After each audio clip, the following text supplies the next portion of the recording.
A 747 plummets towards the Pacific Ocean. People just popped up like popcorn.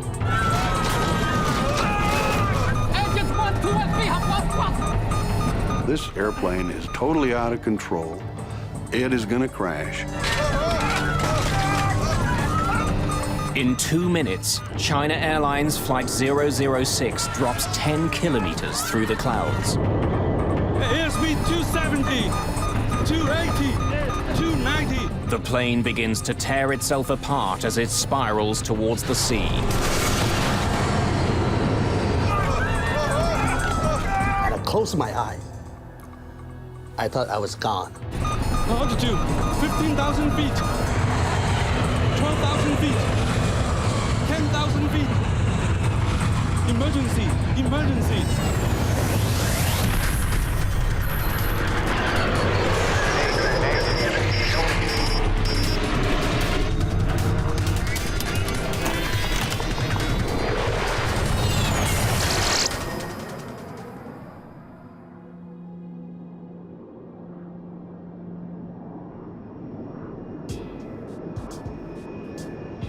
February the 19th, 1985. A China Airlines flight cruises across the Pacific to Los Angeles. At 12,000 meters, it's racing towards the dawn. For the passengers and crew on board, it's past midnight. A two-man relief crew is in charge of the plane as it sails above the ocean on autopilot. The main crew gets several hours off in the middle of the trip, so they're rested for the landing. But Captain Mumyan Ho is restless. Good morning, gentlemen.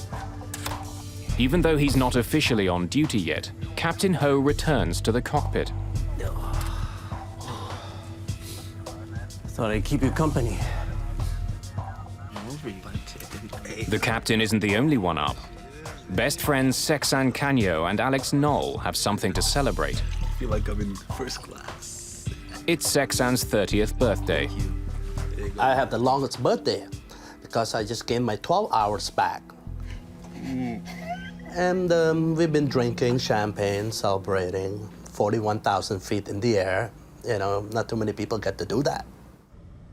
Bill Peacock is in first class. He's traveled all over the world for the American government.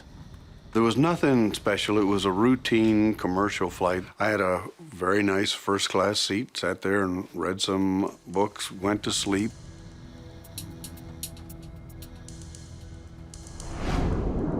By now, the plane is nearing the coast of California.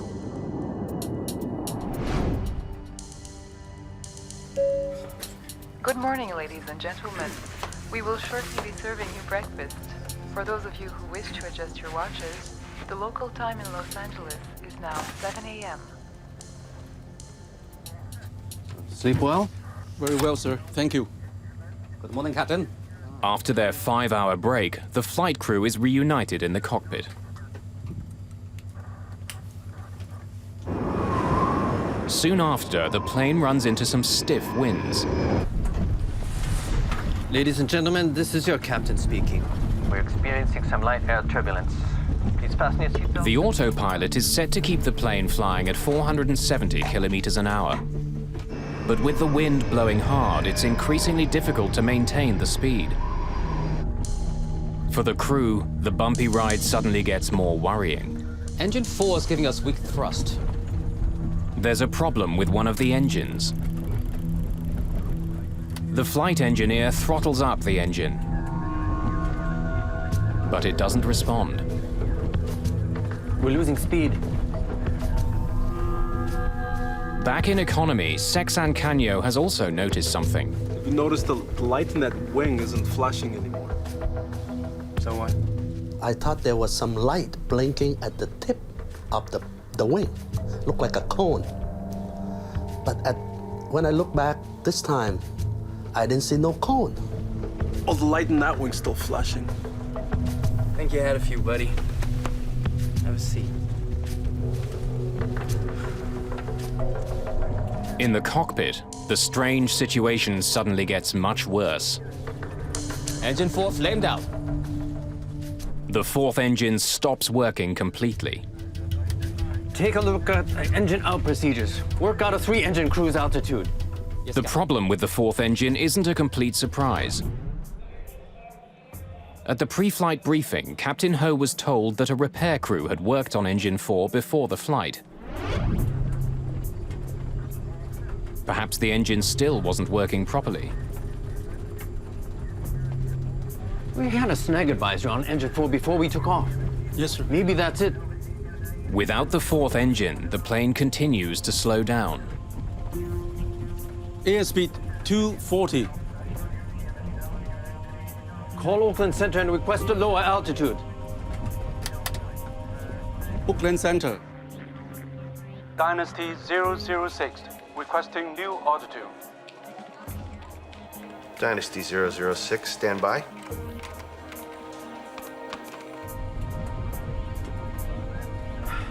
Reignite engine 4. Yes, Captain.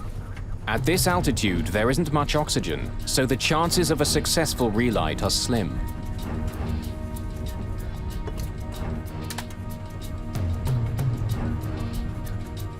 No response, Captain. As the crew try to restart their engine, their plane slowly begins to roll to the right. Dynasty 006, you're cleared to flight 240. We're banking right, Captain. Airspeed 230. As the plane continues to turn and slow down, it's in danger of stalling. Altitude hold off. Nose down. Hoping to increase his speed, Captain Ho tries pushing the plane's nose down. Nothing the crew does seems to help. Their jet is banking more and more steeply. Dynasty flight 006, Oakland Center, how do you hear me? Airspeed 220. We're banking right, Captain. I'm disengaging autopilot.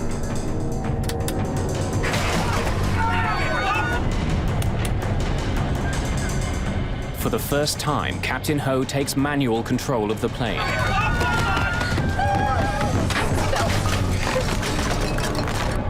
He struggles with the controls, but the plane has veered into thick cloud, and he can't see the horizon as he tries to keep his jet level. I've lost ADI. The ADIs have malfunctioned. It's going out of limits.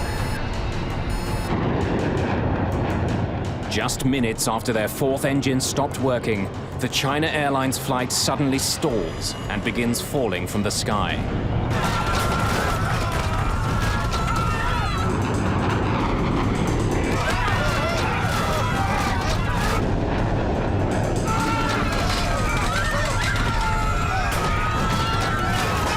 People just popped up like popcorn, hitting the cabin, and all the tray was flying. Hot tea, pots, noodles, and all the luggage in the compartment were hitting people. You could hear rivets popping. It sounded like bullets were hitting the outside of the aircraft, which, you know, we're out in the middle of the ocean. Nobody's shooting at us. At that time, we didn't know we were going to live or die. China Airlines Flight 006 is out of control and hurtling towards the ocean.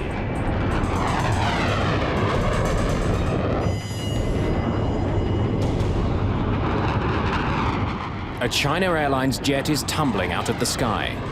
After losing power to one engine, the jet is spinning out of control. It's dropping fast, straight towards the Pacific Ocean.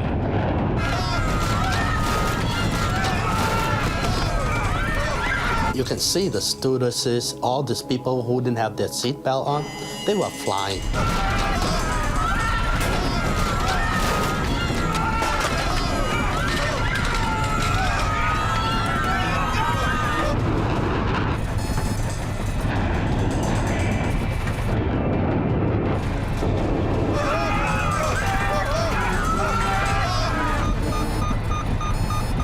Dynasty 006, Oakland Center, how do you hear me? The crew are stunned, blindsided by their jet's bizarre behavior. Engines 1, 2, and 3 have lost thrust.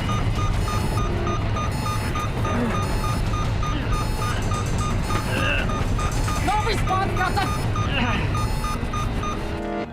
Dynasty 006, Oakland Center, how do you hear me? Airspeed 270, 280. Dynasty 006, Oakland Center, how do you hear me? Struggling against the plane's wild motion, the flight engineer tries again to restart his fourth engine.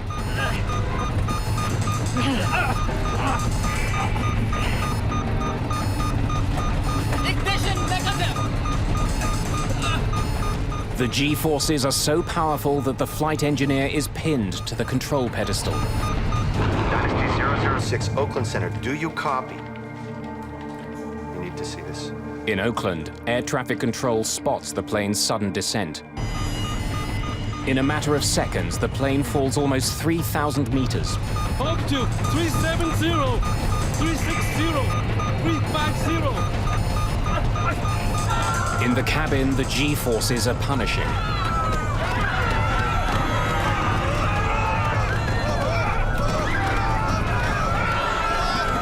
And I closed my eye.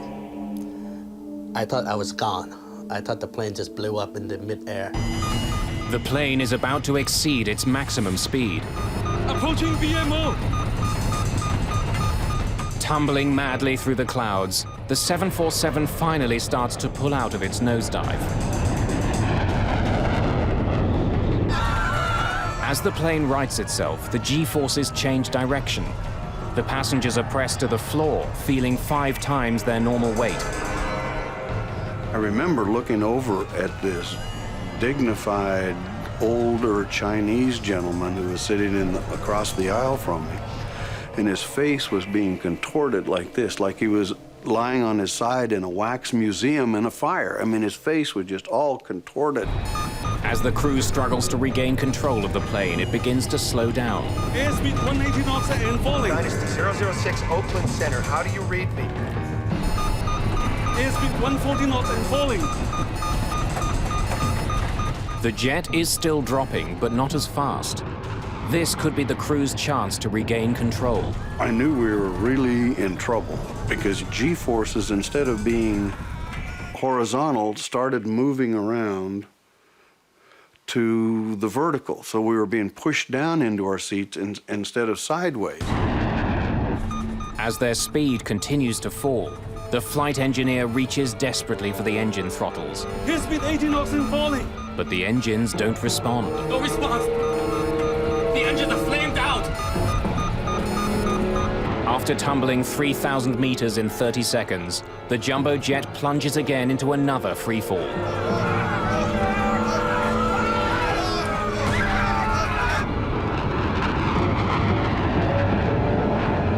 And the second time when it went down, this time it's plunge. I mean, it went down. The change is swift. Once again, the passengers feel pulled towards the nose of the plane. You know, this airplane is totally out of control. It is going to crash. And stuff. We're sliding around and flying around and shoved to one side and then shoved to another side. So it was kind of like being on a boat that the gear is broken loose and it's just going back and forth with the waves. Ugly.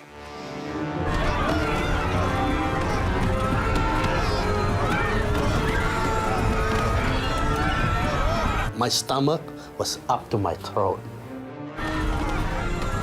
You smell people urinating in their pants.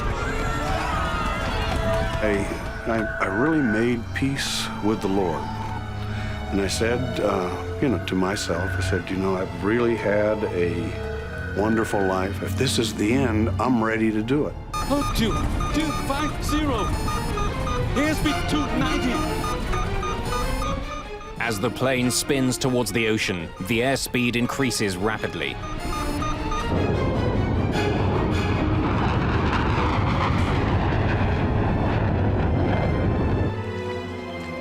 Dynasty 006. With the crews struggling to control the plane, 6 separate calls from air traffic control go unanswered. The stress of the dive tears the landing gear doors off the plane. In less than a minute, the plane drops 6 kilometers. Hold on! Let's link arms! He said, "I love you, man." I told him, "I love you, man." And we said goodbye to our wife. And he said something about his belonging. He gave all his belonging to his wife.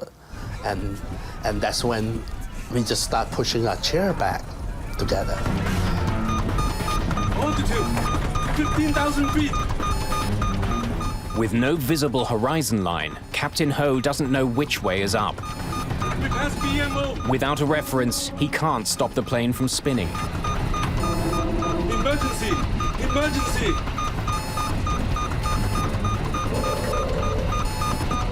After blindly plunging thousands of meters, the plane finally breaks free from cloud. And when this thing was falling down, it looked like you have a magnifying glass and you went like that, and all of a sudden the white water break becoming closer and closer, faster and faster. It's like incredible, and we thought we were going to die. Altitude, 12,000 feet. As he struggles for control, Captain Ho has only 30 seconds before his crippled plane smashes into the ocean.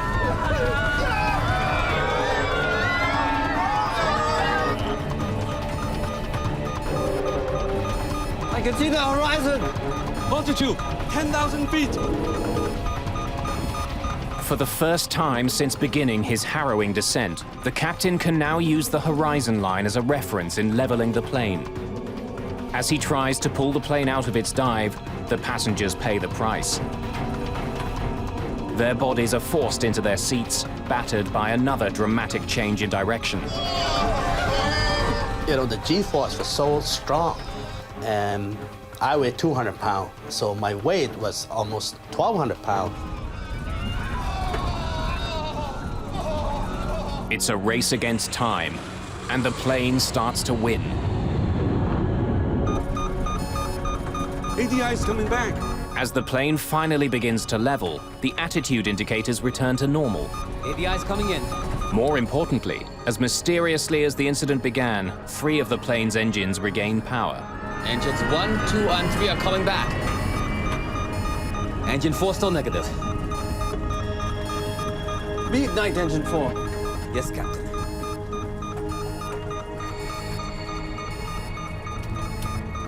Once again, the flight engineer tries to reignite the 4th engine. But this time, Engine 4 reigniting. for the first time in minutes, the plane is flying under control. They saved the airplane. They pulled the airplane out of this acrobatic maneuver at an altitude of 9,500 feet.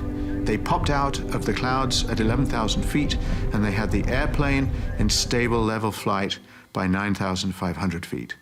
That was a masterpiece of flying. Ladies and gentlemen, this is the captain speaking. Is anyone hurt? Do we have a doctor on board?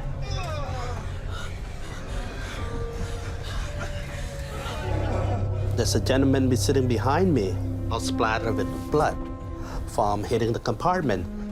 So we kept flying. And next thing I knew that the whole plane was quiet, real quiet.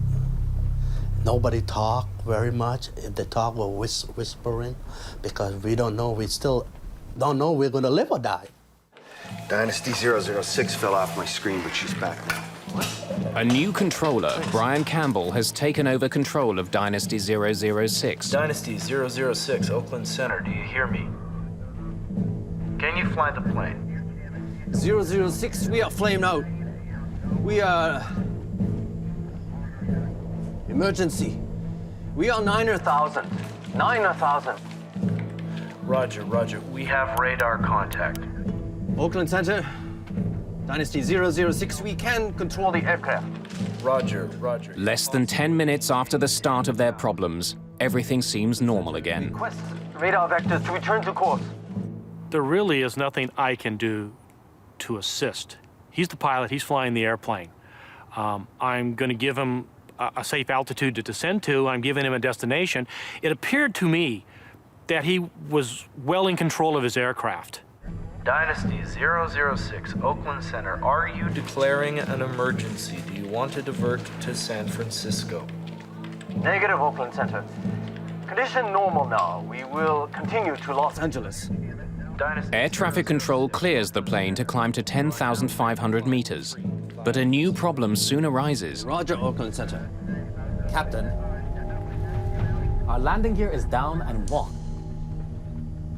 Can you bring them up? Negative. The hydraulic fluid in System 1 is empty. For some reason, the plane's landing gear is down. Hydraulic fluid, which controls the gear and many other parts of the plane, is also leaking away. Oakland Center, Dynasty 006, request new clearance to maintain flight level 270. Dynasty 006, Oakland Center. Do you have injuries? Stand by, Oakland Center. Sir, are you okay? My head. One passenger has suffered serious injuries, and 24 others have cuts and bruises. 006, we have at least 2 injuries on board. Dynasty 006, Oakland Center. Are you declaring an emergency? Do you want to divert to San Francisco? Stand by, Oakland Center.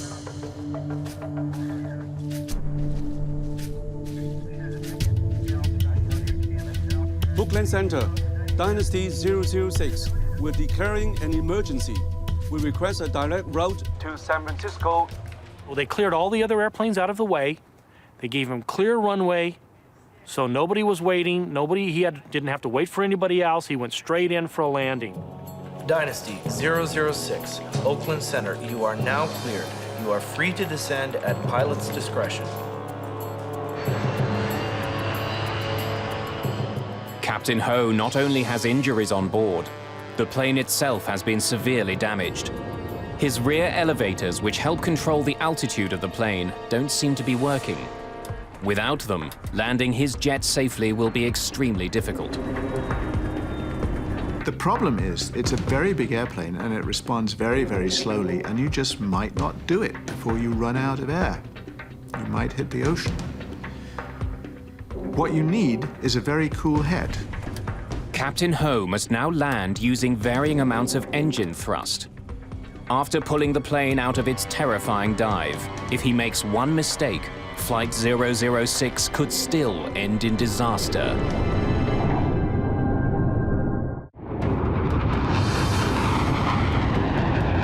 Nearing the end of a trip across the Pacific Ocean, China Airlines Flight 006 falls suddenly from the sky. No response! The engines are flamed out! Emergency!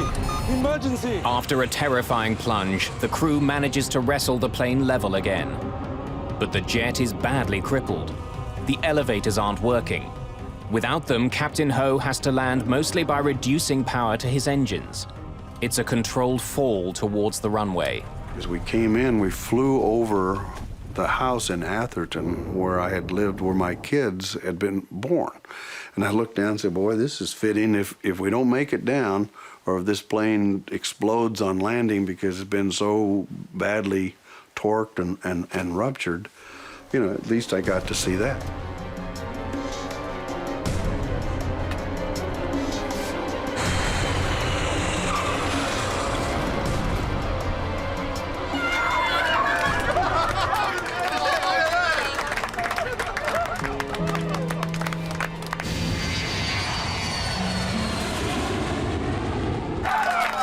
He made one of the best landings I've ever seen. I mean, it was just perfect touchdown. Ladies and gentlemen, this is Captain Ho speaking. Wishing you a safe journey. I hope you enjoyed our uneventful flight. Thank you for flying China Airlines. I thought he was a hero. He saved our life. I mean, how can we fell very... We didn't know how far we fell that time. And we thought he was a hero and everything was fine.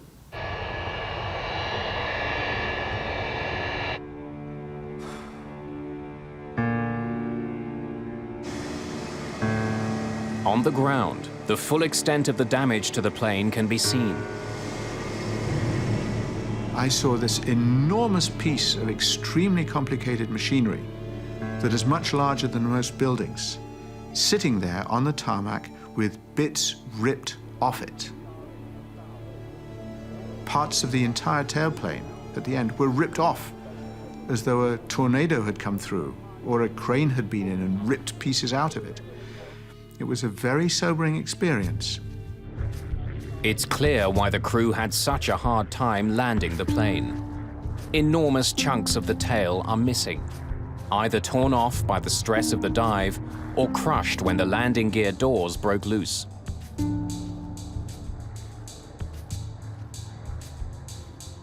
If the damage had been much more severe, the crew wouldn't have been able to regain control of their jet. 24 passengers have minor injuries. Only one requires hospitalization, but is soon released. A near disaster was avoided. But what had gone wrong in the first place? The National Transportation Safety Board arrived that very day and launched their investigation. The cockpit voice recorder is sent to Washington, but it's designed to tape over itself every 30 minutes. None of what happened in the cockpit during the terrifying plunge from the sky remains. Without a cockpit voice recorder, we had to reconstruct what the crew said and how they interpreted things and what was going on in the cockpit to the best of our abilities with the other data that was available to us. A record of the plane's instrument activity during the flight has been captured by the flight data recorder. But again, the team runs into a problem. The flight data recorder experienced unprecedented stress during the dive. There were electrical interruptions too, which caused gaps in the recording. The FDR information will have to be recovered using painstaking techniques of reconstruction. It's a frustrating start to the investigation. Investigators begin with what they do have. Passengers and crew report that just before the failure of the jet's fourth engine, the plane flew through unexpected turbulence. Had this caused the engine to fail?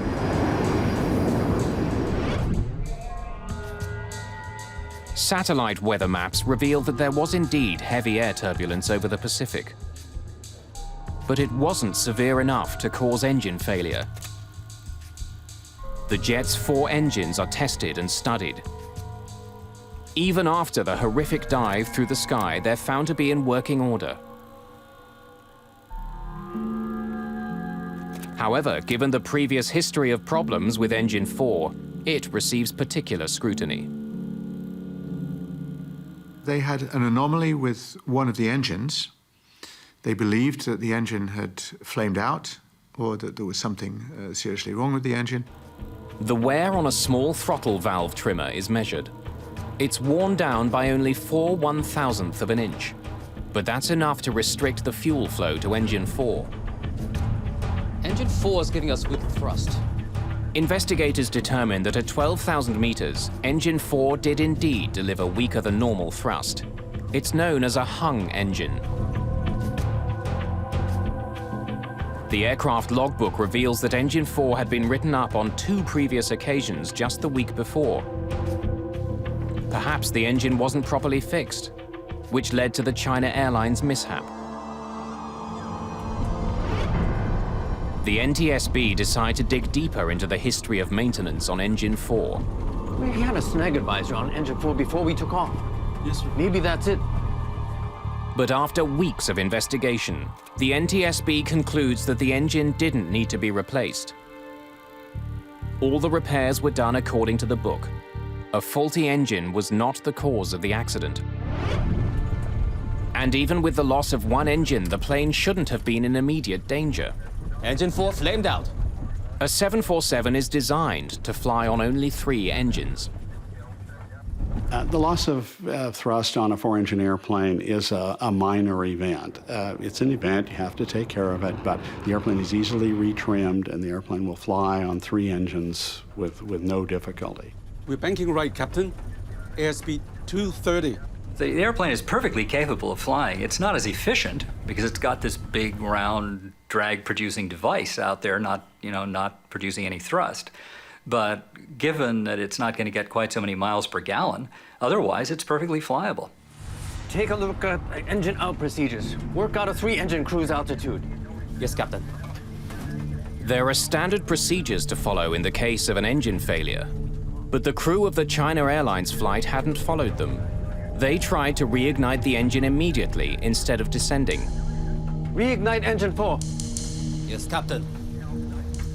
They attempted to restart much too high. You are supposed to attempt to restart an engine only below 30,000 feet.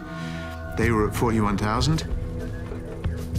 What is a little curious to me is why they didn't use the normal relight procedure. They were starting to try to relight the engine at altitude, and that would likely not relight.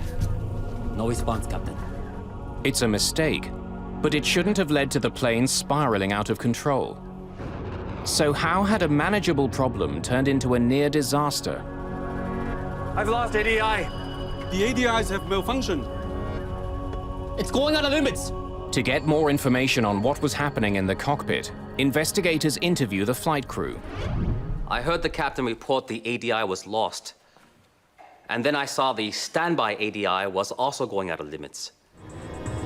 The crew tell investigators that their ADIs, which measure how level the plane is, weren't working. They could have said, this can't possibly be right. And looking at their indicators, can't possibly be right, and therefore they must have failed.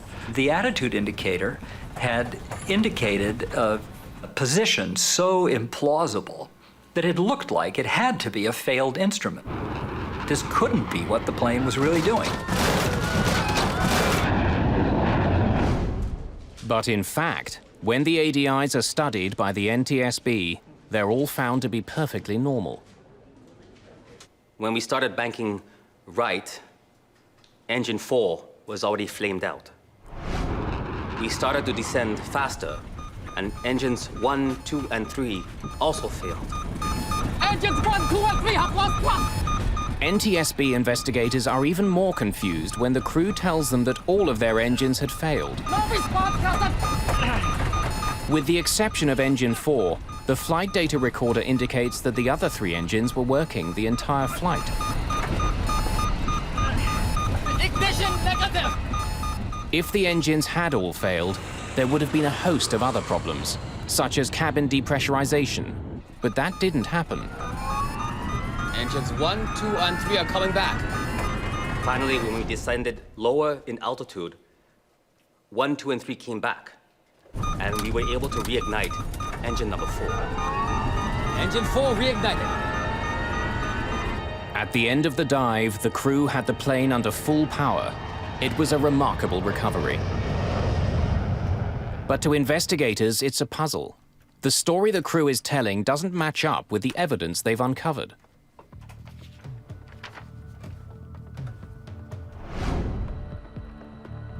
After months of investigation, the NTSB team slowly pieced together a reenactment of the plane's near catastrophe over the Pacific. It includes information from the reconstructed flight recorder, personal interviews, and the air traffic control transcript. When the work is complete, there's only one conclusion.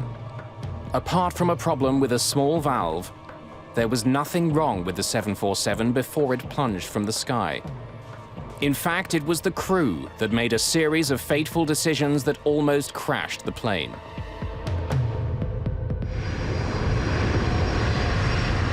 Just after 10 o'clock Pacific time, engine 4 starts to lose thrust. Engine 4 is giving us weak thrust.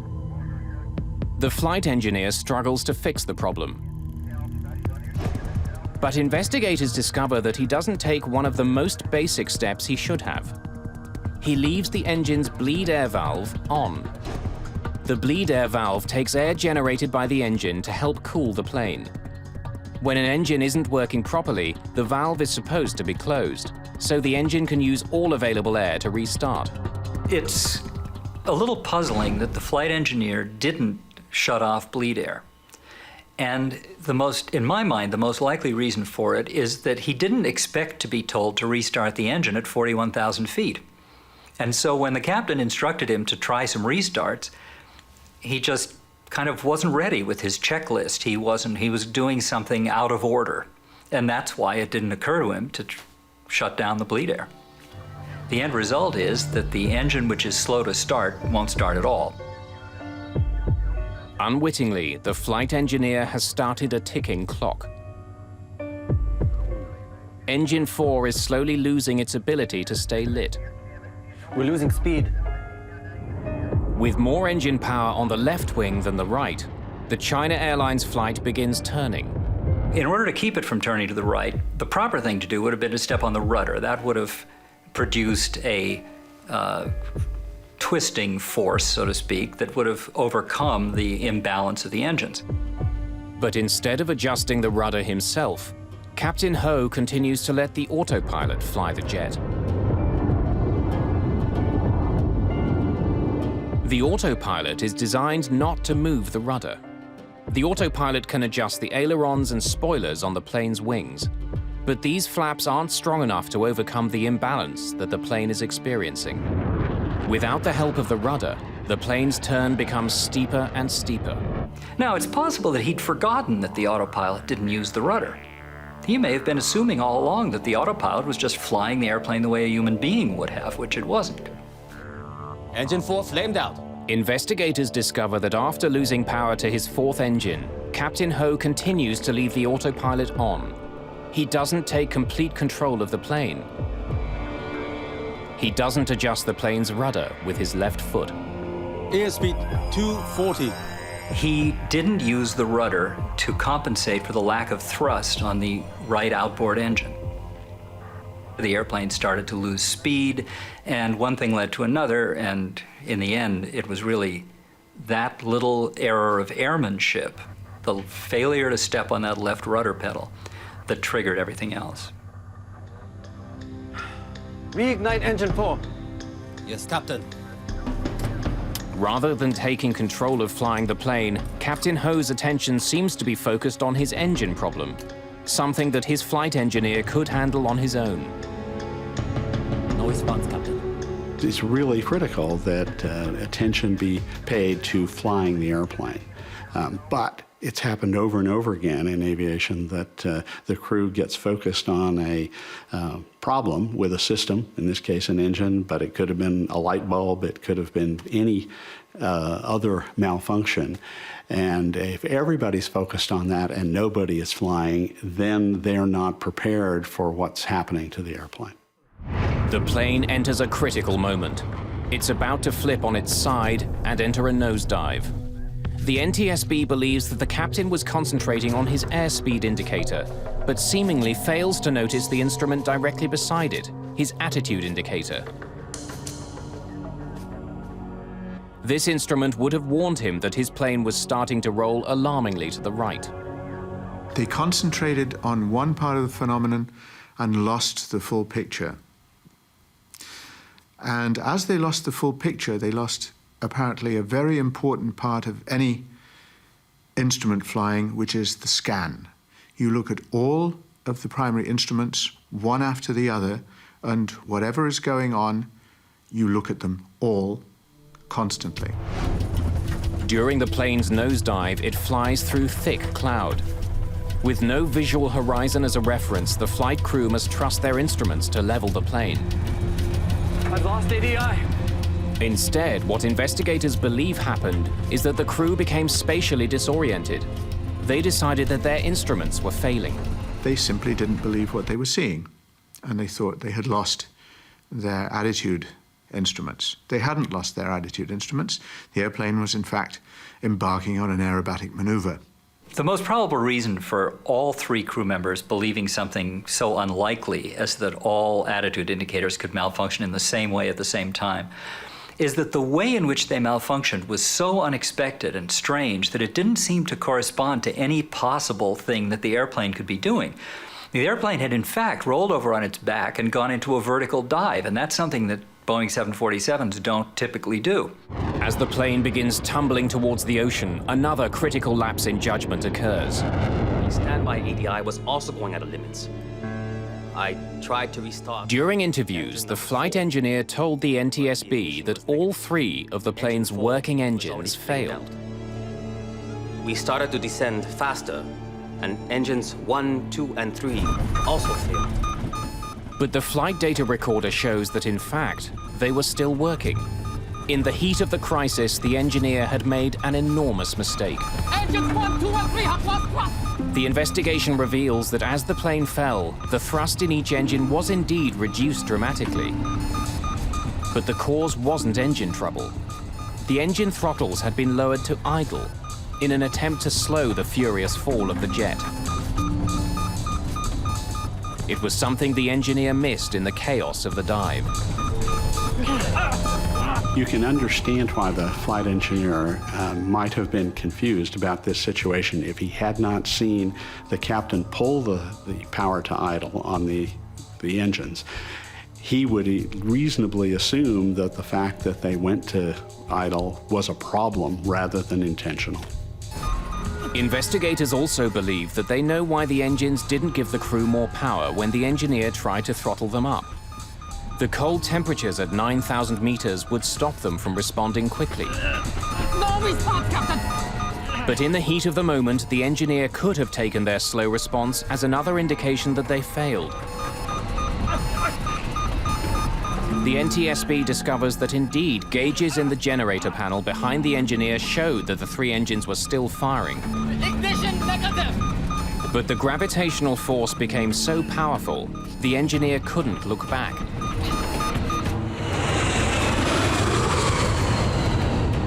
After months of painstaking recreation, the NTSB investigators believe they understand what happened inside the cockpit of China Airlines Flight 006.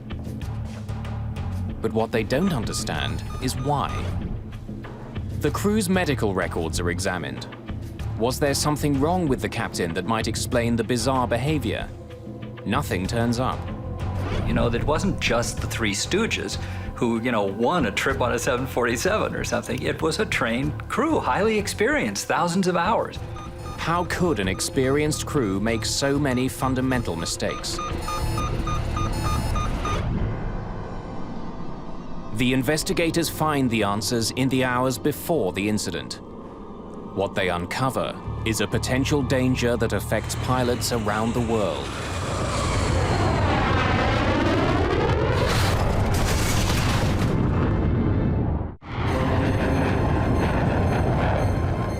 In 1985, a series of small pilot errors lead to a terrifying plunge from the sky.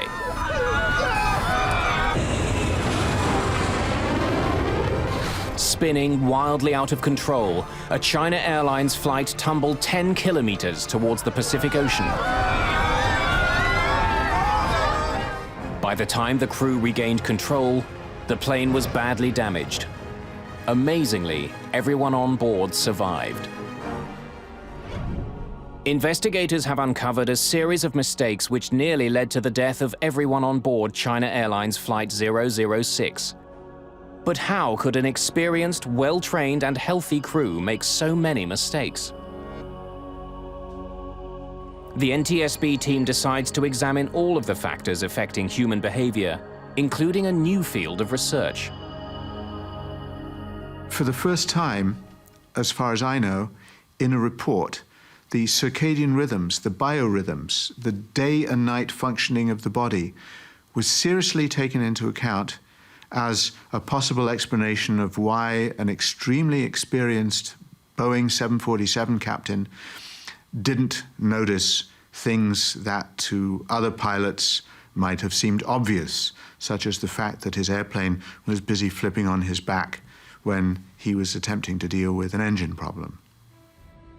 Although Captain Ho had the required 15 hours off duty before flying that day, the NTSB investigators take a closer look at the captain's schedule before the night of the flight. I do not think I was fatigued. I can't say I slept well during the flight. This accident occurred at what would be about 2 a.m. local time. And that's pretty significant. Most people are asleep around 2 a.m. So this incident occurred at a point in his what are called circadian rhythms in his body clock, where he would be at his deepest sleep. I remember also that he had gone back there was a crew rest area on the 747, and he said he'd rested for 5 hours and slept for 2. But another thing I remember from his interview is he said, you never really sleep well on the airplane. Captain never sleep well during the flight. I worked many years for this airline, but I never had this problem before. That seemed like a very true statement. You know, it's hard to get a really solid sleep on the airplane, particularly if you're the person in command, as he was. So, putting it all together, we saw this was an experienced crew, a qualified crew, and they were flying on a schedule that would make them susceptible to some of the negative or adverse effects of fatigue. During 6 flights in the previous 6 days, Captain Ho had covered a total of 18 time zones. Thought I'd keep you company. The NTSB research suggests that desynchronisis, or jet lag, may have been a cause. And I think all these factors certainly would have contributed to his performing at less than his full potential at the time. Investigators also take a closer look at the very machinery that is supposed to make long-distance flying easier. Take a look at engine out procedures. Work out a 3-engine cruise altitude. Yes, Captain. We have people in the front of airplanes because we believe that in circumstances which nobody has foreseen, the human being in the front of the airplane can react creatively, can solve a problem that nobody has thought about before in real time. And automation can't solve problems that nobody has thought about before in real time in quite the same way. The NTSB concludes that possibly fatigued from air travel and bored by the monotony of his tasks, We're banking right, Captain. I'm disengaging autopilot. the captain relied on his autopilot for too long. When he should have taken direct control, he hesitated, trusting his systems. That is obviously a failure. The crew didn't behave as they should have behaved. Pilot error. As a result of the China Airlines near mishap and other incidents around the same time, aircraft manufacturers began to rethink the design of their automated systems. The idea of the automation is that it's going to help the human do the human's job. It's going to help the human take the airplane from the gate to the gate at the other end, and it's going to help along the way. Boeing makes use of this particular incident to say we still want the crew to have full authority so that they can move the controls as far as it's physically possible to move them and to manage the airplane, even if it may bend the airplane. It is better to do that than to restrict the pilot's authority and then have him guess whether or not he's in charge or the computer's in charge. Whatever mistakes the flight crew made that day, they did succeed in their ultimate task. They flew the airplane well. They did an excellent job with the approach afterward. They were careful with the airplane. They knew the airplane had been damaged. They didn't know the severity of it. They were gentle with the maneuvering and yet tested enough to make sure that they wouldn't get themselves in further trouble as they made the approach to landing. The one big thing they did right, and one only ever needs to do one big thing, is they saved the airplane. And in principle, that's all you ever need to do right when something happens to your airplane. You need to save the airplane and you need to save the passengers, and that's what they did.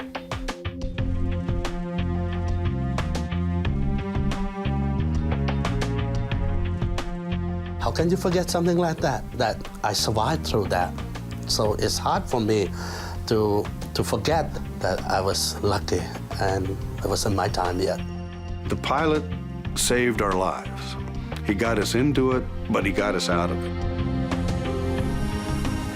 And perhaps there was one other hero that day, the Boeing 747 itself.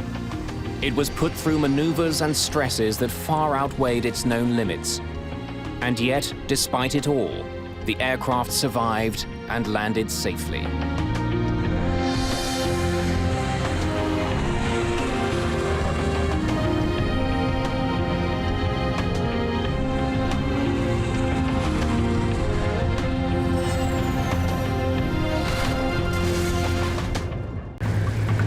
High above the Indian Ocean, disaster strikes. The engine's on fire! More than 10 kilometers in the air, all 4 engines of a British Airways 747 stop working. Roger, declare emergency. Mayday, mayday, mayday, Speedbird 9. With no engines and little power, British Airways Flight 9 falls towards the ocean. Standby ignition on. The crew fight to keep their plane from crashing into the sea. What has crippled their massive jet, threatening the lives of everyone on board?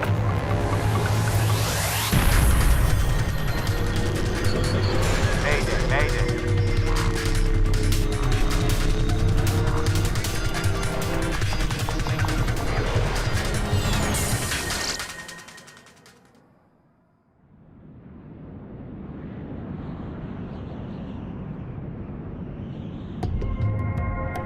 June the 24th, 1982. British Airways Flight 9 cruises through the sky over Indonesia. In a few hours, the plane and all 263 people on board are scheduled to land in Perth, Australia.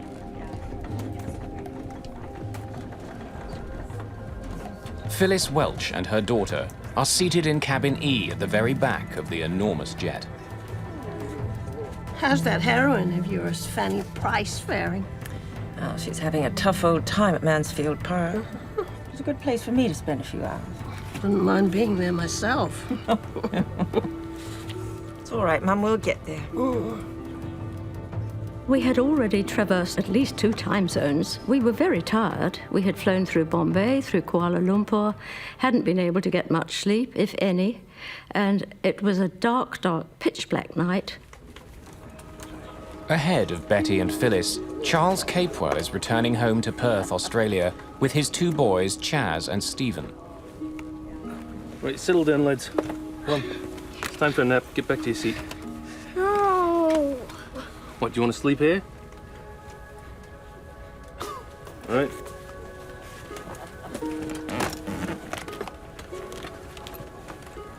It was a good flight. It was going well. Leaving London, it was great. And we was all eager to go home, and the 2 boys were eager to get back to Mum. I thought, well, we'll be home in 3 hours, Perth. They'll be Pat and we'll get in a taxi and we'll be home. While many of the passengers have been traveling for almost a day, the crew is fresh. They took control at the last stopover in Kuala Lumpur. Captain Eric Moody got his first taste of flying at the age of 16 when he took a gliding lesson. He was one of the first ever trained on the 747. Roger, check with Jakarta. Jakarta Control, Speedbird 9 over Halim at level 370. Speedbird 9, roger. First Officer Roger Greaves has been a co-pilot for more than 6 years. Barry Townley Freeman has been a flight engineer on these aircraft for just a little longer. I'd not flown with Eric before, or Barry. That was the first time we'd actually met on that flight. As the jet flies over the city of Jakarta, it's cruising at more than 11,000 meters and has been in the air for an hour and a half. Captain Moody checks his weather radar. It shows smooth sailing for the next 500 kilometers. All right, Roger, it's all clear. Just keep your eyes open. I'll be back in a moment. Just got to use the loo.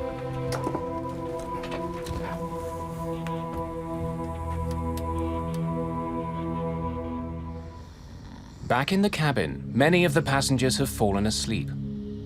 While Charles Capewell and his sons doze, an ominous haze appears above their heads. It's still legal to smoke on passenger jets in 1982. For the cabin crew, though, the smoke seems thicker than normal. Seems to be a lot of smoke out there. They begin to worry that a small fire may be smoldering somewhere on the plane. Maybe someone lit up in the toilet. Let's go see if we can find it.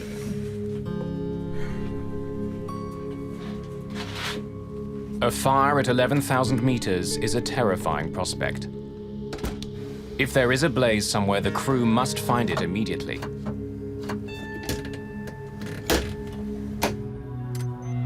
In the cockpit, the flight takes an unsettling turn. Barry and I were just sitting there minding the shop. Pitch dark night, of course. And then we started to get these pinpricks of light on the windscreen. St. Elmo's fire? I don't think so. St. Elmo's fire is a natural phenomenon that's sometimes seen when planes fly through highly charged thunderclouds. But there aren't supposed to be any thunderclouds tonight. Anything on the radar? No. No, it's clear. I don't like the look of this. Let's get a better look out there. With the help of their landing lights, the two men are disturbed to see a thin layer of cloud surrounding their plane, even though nothing is showing up on their radar. But at 37,000 feet, the normal thing you would anticipate would be high cirrus, which is just a thin layer of cloud.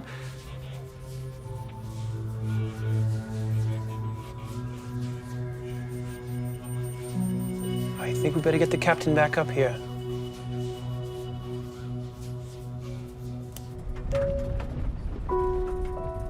I was reading in my book, and there was a slight flick of turbulence, just a slight flick, and I glanced over to the left, where I had a clear view of the port wing, and to my surprise, it was covered in a brilliant white, shimmering light, which seemed to be clinging to the wing of the aircraft. I carried on reading, but I found that I kept reading the same paragraph over and over again and not taking in a word of it. I just didn't know what was happening. In the cabin, the smoke begins to thicken. Stewards have been unable to figure out where it's coming from. If there's a fire, they can't find it. All right, well, go see that the passengers are comfortable.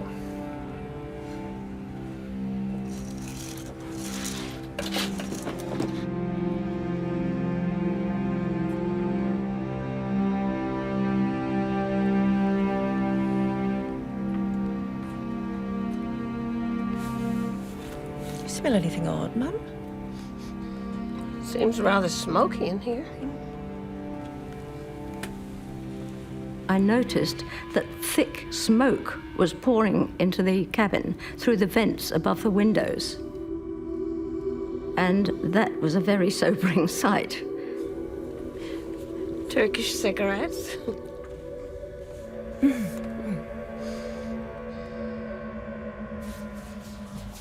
It smelt like sort of a sulfuric electrical smell.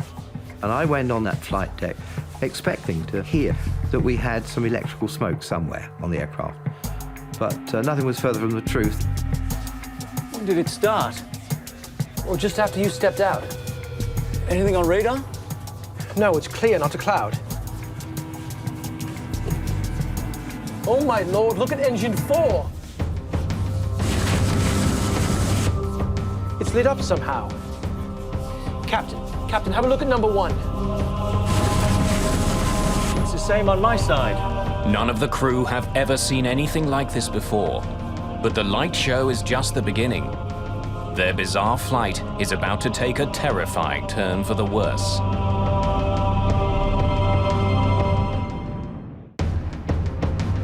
Strange lights are striking the windshield of a British Airways passenger jet heading to Perth, Australia.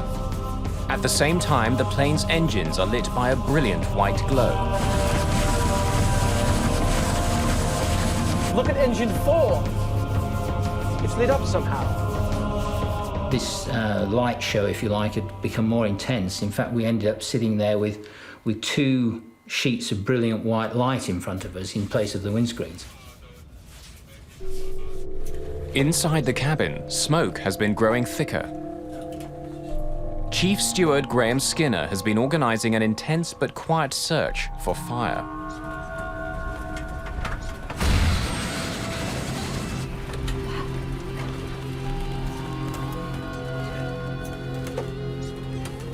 What's with all the smoke? There was smoke in the cabin. It got really, really hot. You were perspiring, literally drenched in perspiration. The acrid smoke was at the back of your throat, up your nose, in your eyes, and you were rubbing this and your eyes were running, and it was, it's not a very nice situation at all. Flight engineer Barry Townley Freeman has been checking his instruments carefully.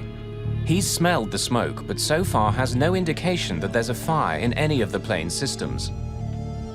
Can't find anything. With one mystery confronting them, they're suddenly faced with a frightening new situation.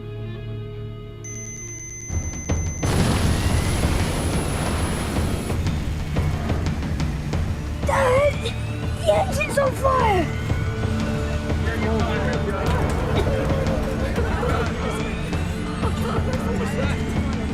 The whole of the wing was a sheet of light. And I thought, wow. I said, oh, you better close that because we don't know what's that. Cheers. Sit down. Where'd they go? Stephen, close the blind.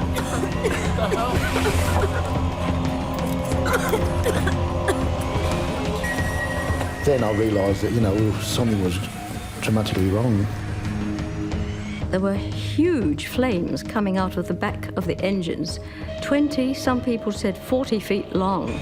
These huge jets of sheer flame shooting out of the back of all the engines. Is it going to penetrate from the outside of the aircraft? Is it going to come into the cabin? Are we going to burn to death? Are we going to choke to death on the smoke? What's going to happen? What's causing it? What are they going to do about it? As fire engulfs the engines, one of them revs loudly and flames out. Engine failure, number 4. Fire action, number 4. Checklist, power and gear. Set. Thrust lever. Closed. Start lever. Off. Once one engine fails, you call for the drill to shut that one down. You have drills for certain things so that you don't fly together as a crew forever. You can fly with different people then, and you can standardize the operations. The instruments do not indicate a fire on the plane, but the passengers can see flames erupting from the engines and stretching down the length of the 747. I could not see the engines from where I was sitting. I could only see the space behind them.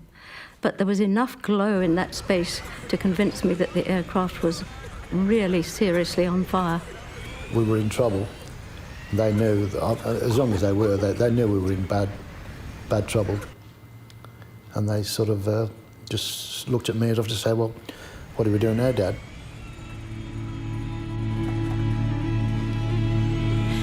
If anything's going to happen, I want to be close to you. Oh, please.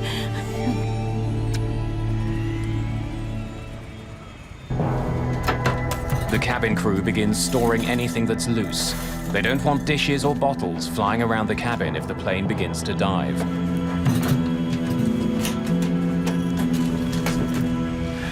Don't worry, it's just friction. If I was misleading them, then that was for a reason, because I didn't want to get as upset as I felt. I just couldn't believe it. And, you know, this is going through my mind, and yet I'm chatting to the passengers and chatting to the crew, saying, oh, yeah, nothing to worry about. Yeah, it's just a little hiccup, you know.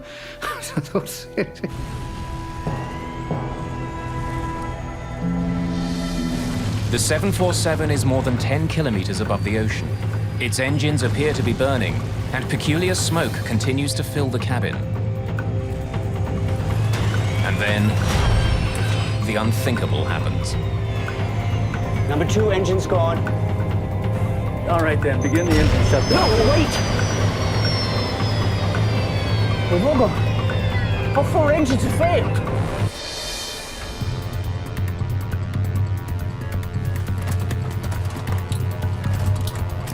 The other 3 just went out almost immediately, and that's when it begins to be a serious emergency. Those engines made a grating, rumbling sound, almost like a cement mixer. And then, gradually, the noise just disappeared and they became silent.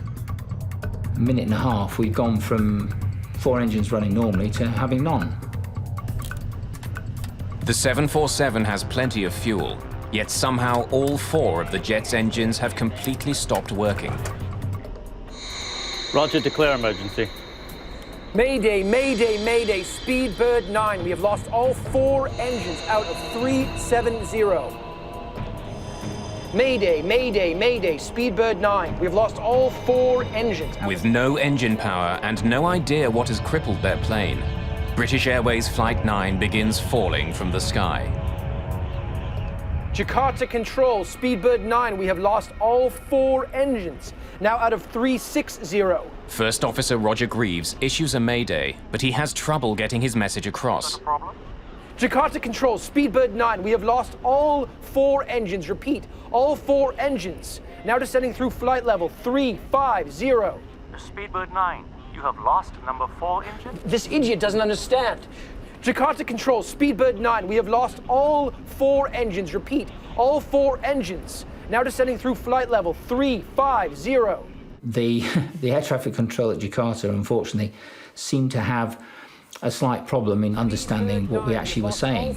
Only when another plane nearby relays the mayday call do controllers in Jakarta understand. Now descending through flight level 350.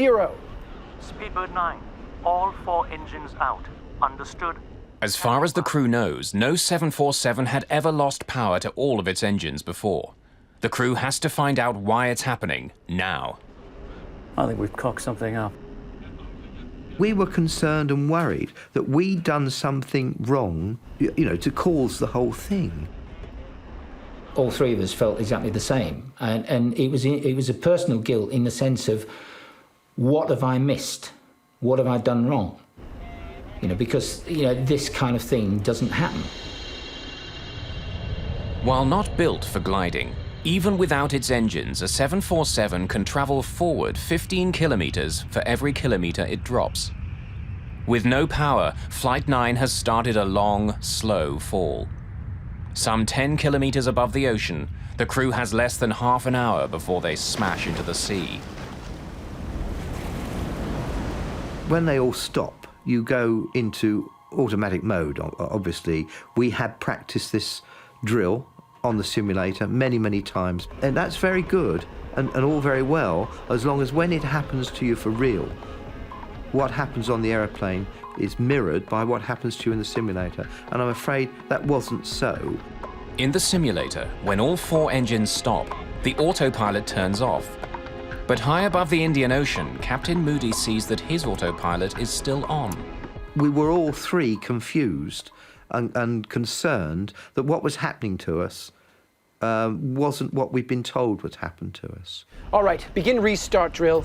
In the heat of the situation, they have no time to figure out why the autopilot is still on. On. Anything? Anything? No. Again. All right then, from the top, battery. Check. On. Crossfeed valves. Open. Fire switch. In. The standard restart drill takes up to 3 minutes to complete. Plunging from the sky, the crew has fewer than 10 chances to get their engines going before they run out of time. Lever on. Come on. Again, gentlemen. All right, from the top, battery. Check. On. Crossfeed valves. Open. Fire switch. In. At 10,000 meters, Captain Eric Moody decides to turn the plane back toward the closest airport, Halim, just outside Jakarta. But even that is too far away if he can't get at least some of the engines going again. Jakarta, Speedbird 9, turning left back to Halim, out of 300. Speedbird 9, radar cannot see you. Squawk Alpha 7700. Air traffic control asks them to transmit the emergency transponder signal. Jakarta, Speedbird 9. We are already squawking 7700. Now the crew is flying back to an airport that can't find them on radar.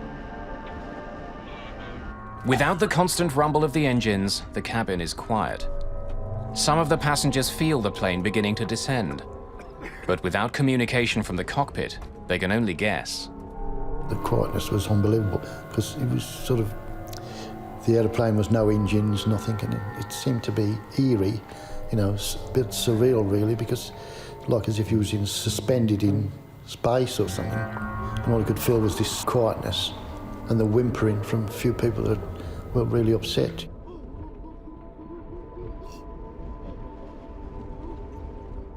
Some people were sitting quite rigidly, almost as if they hadn't noticed anything.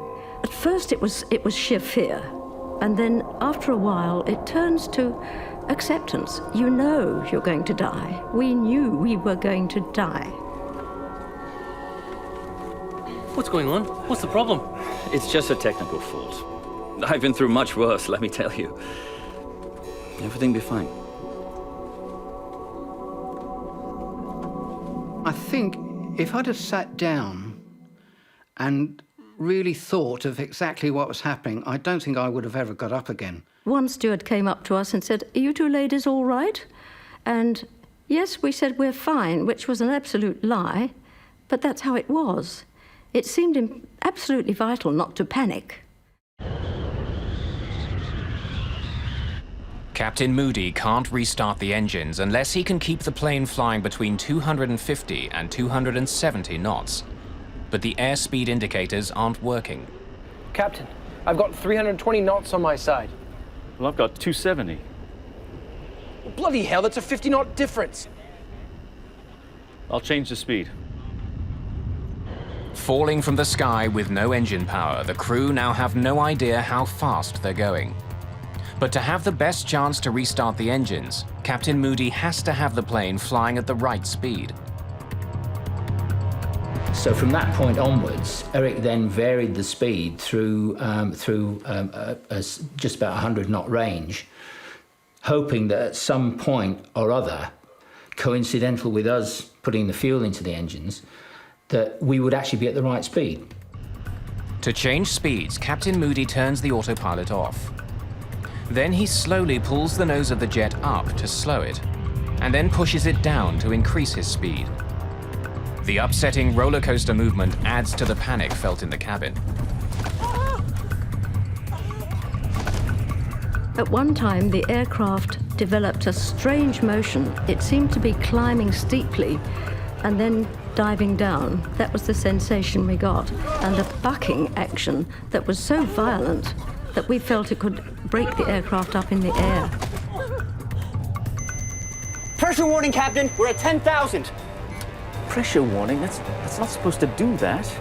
And a warning horn went off. Now, this didn't ever happen on the simulator in this exercise, so it was a bit of a surprise to us. As well as providing electrical power, the engines on a jumbo jet help keep the cabin pressurized. With the engines not working, of course, the air wasn't being pumped in. So gradually the pressure was leaking away.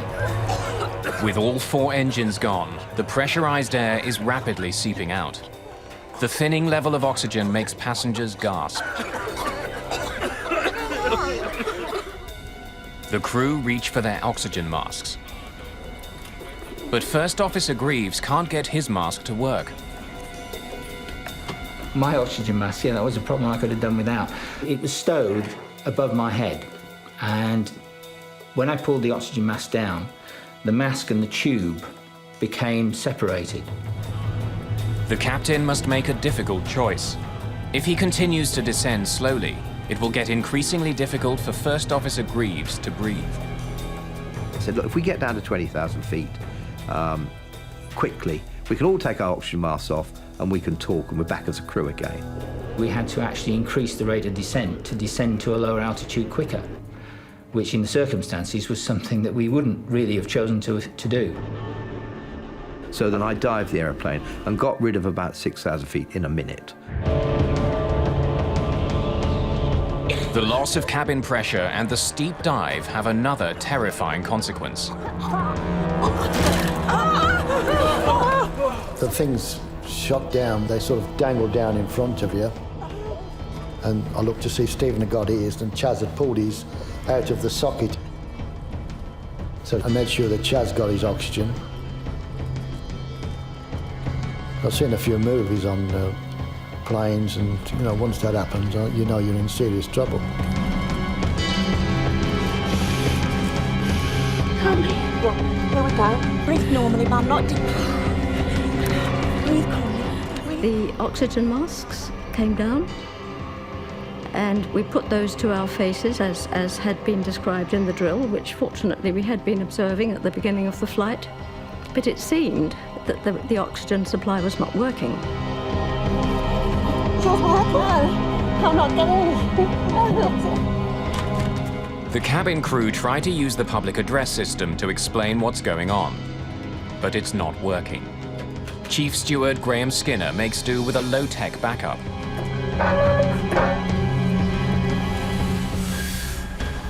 Can you hear me? We're having a small problem with the public address system. So if you would, place your masks over your mouth and nose and breathe normally. As the passengers struggle with their masks, Captain Eric Moody is running out of options. If his engines don't start soon, he'll have to turn his jet around and try landing on the open ocean.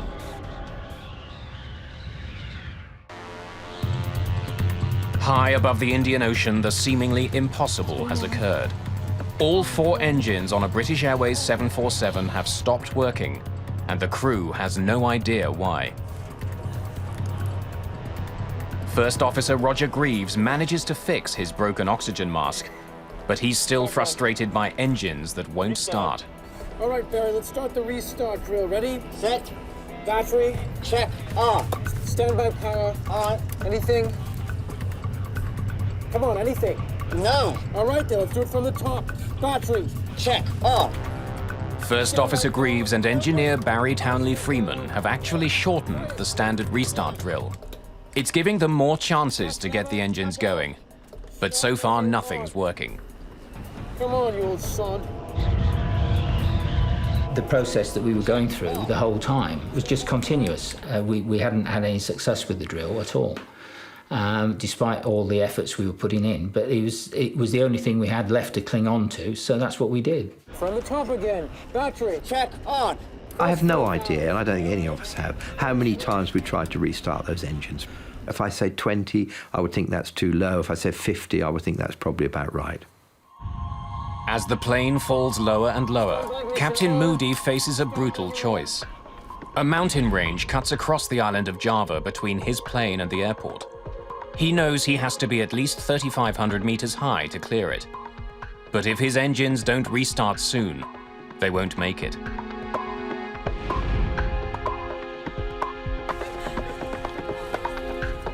At this rate, it will crash in a matter of minutes.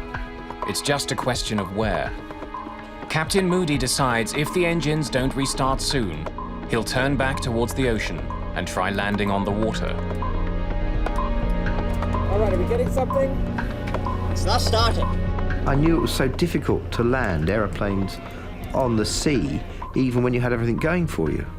And I thought that, well, we haven't got much going for us here. I'd never done it before. Hiding his concern, Captain Moody addresses the passengers and crew. Ladies and gentlemen, this is your captain speaking. We have a small problem. All 4 engines have stopped. We're doing our damnedest to get it under control. I trust you are not in too much distress.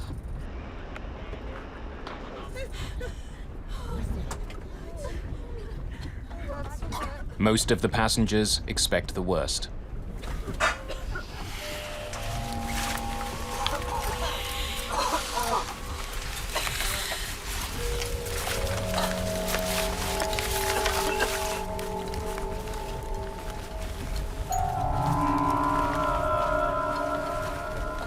Ma, in trouble. Plane going down. We'll do best for the boys. We love you. Sorry, Pa. I thought we were going down, heading for the ocean, which crash. And I thought if she got the note, you know, she knew we were still thinking about it. And we did whatever we could. Will we be burnt alive? Will we be choked by the smoke? Will the aircraft break up in the air and hurtle us out into space, which was my biggest fear? Or will we come down in the sea and be eaten by sharks alive? Or will we crash into a mountain? Let's crash into a mountain quickly and get all this over. Well? Nothing. It's not starting. All right, from the top then. Battery. Check. On. Standby power. On. Finally, Captain Moody has to decide: carry on and likely crash into the mountains, or turn around and ditch into the sea. I don't know how to swim. I couldn't swim anyway, so I thought, well, you know, I'm doomed anyway.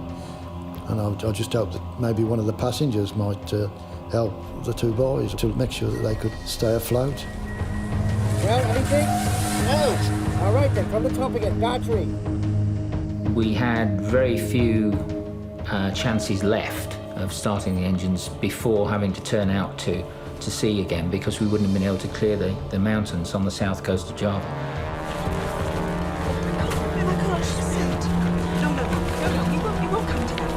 Start level. Cut off. Fuel pressure. Available. Standby ignition on. And then, as suddenly as it had stopped working, the fourth engine roars back to life. Engine 4, back online. Then all of a sudden there was this sort of like somebody giving the aeroplane a punch from underneath. And then I realised that it might have been an engine. It was boom. Oh my God, no. The noise that a Rolls-Royce engine makes when it starts up is low rumbling noise, you know, and it was just, well, it was wonderful to hear it. A 747 can fly with one engine, but Captain Moody knows that just one engine still won't give him enough power to clear the mountains. The glass now is half full, it's not half empty. We're now in with a real chance, and I tell you what, the three of us would have dragged that aeroplane around the whole island of Java. As the plane falls past 4,000 meters, another engine coughs and comes back to life. Engine 3, back online. It's followed quickly by the final two. I can't believe it. Engines 1 and 2, both back online. From almost certain disaster, the crippled jet is now under full power. Oh my God, I realised then that we could make it back to, not to Perth, but to an airport. That's all we wanted, was to land on the earth and you know, be part of the living again. Because while we were up there, we were dead. Jakarta, Speedbird 9, we are back in business. All four running, all four. This time, local controllers have no trouble understanding the message. All four engines serviceable again. Confirm continuing to Hali. Affirmative, affirmative. We say, right, let's get this thing on the ground as quickly as we can. Ladies and gentlemen, this is your captain speaking. We seem to have overcome that problem and have managed to start all the engines.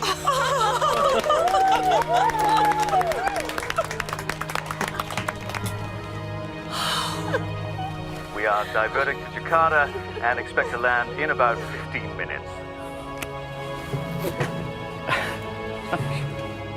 Captain Moody begins climbing, putting plenty of room between his plane and the mountains below. But as he does, the strange lights that he saw when the crisis began reappear in front of the jet. Now, as soon as we got to 15,000 feet, this St. Elmo's fire started again. Now, I'm not slow, so I said, let's get out of here quickly. But before he can descend very far, the plane is stricken again. Engine 2 is surging. The whole aeroplane was shaking. It was just going bang, bang, bang. The atmosphere in the cabin was very tense and very quiet. By then, I think very few people were talking. I think there were quite a lot of prayers going up. The engines backfire violently. The captain must make another fateful decision. Begin shutdown drill. Checklist, powering gear. Off. Thrust lever. Closed. We were reluctant to do it, as you can probably understand, but, you know, that was it. So we were back on 3 engines. Now, I'm not a coward, but when you've had 4 engines going, no engines going, you get 4 going and show me any pilot that will quickly shut down that engine, because you're worried that they're all going to stop again. Jakarta, Speedbird 9, leaving 154, 120. We are now on 3 engines.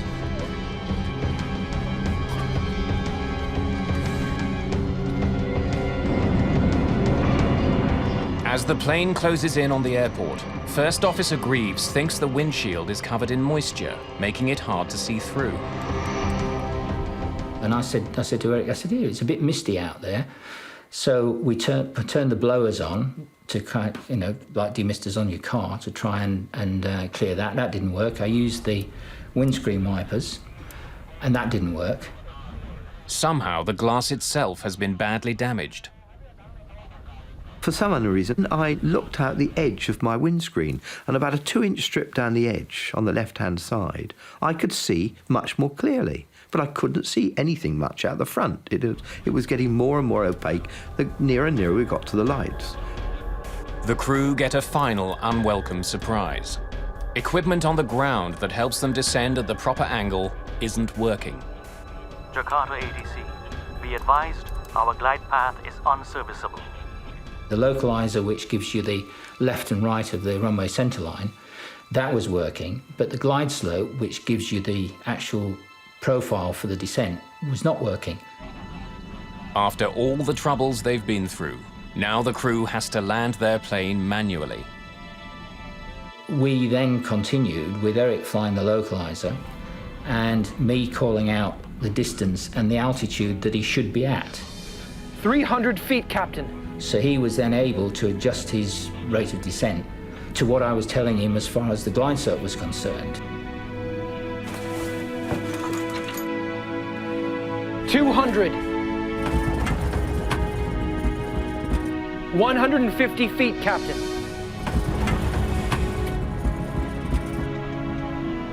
100. 50 feet. 30 feet. Oh my God. Oh my God.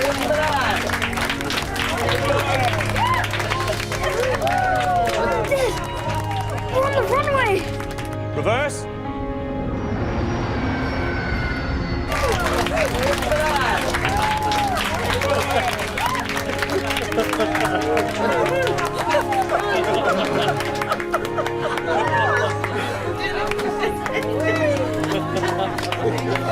$90 knots, 80 knots.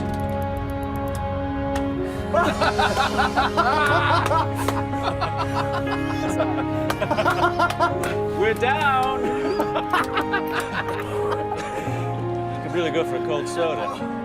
And the aeroplane just landed itself. It seemed to anyway. It kissed the earth. It was beautiful. That's amazing. Safely on the ground at Halim Airport in Jakarta, passengers celebrate the end of a harrowing ordeal. They also want to know what happened. No fire had been found, so why had smoke filled the cabin? How could all 4 engines have stopped at nearly the same time? What were the strange lights that surrounded the plane?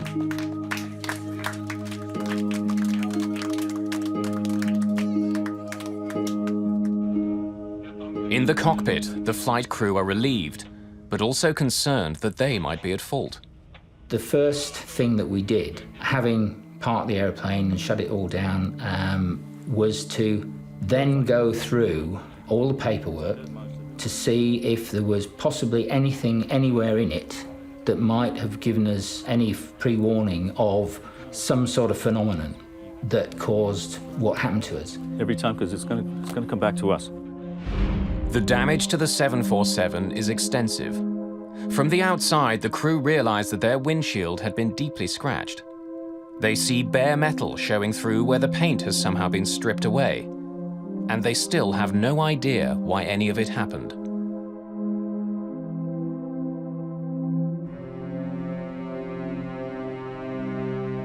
When investigators uncover the cause of the disaster, Flight 9 changes pilot training around the world.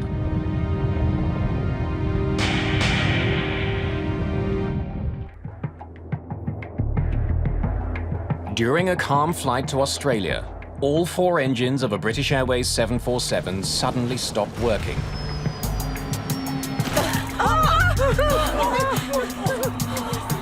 After a long, terrifying descent, the crew managed to restart the engines and land.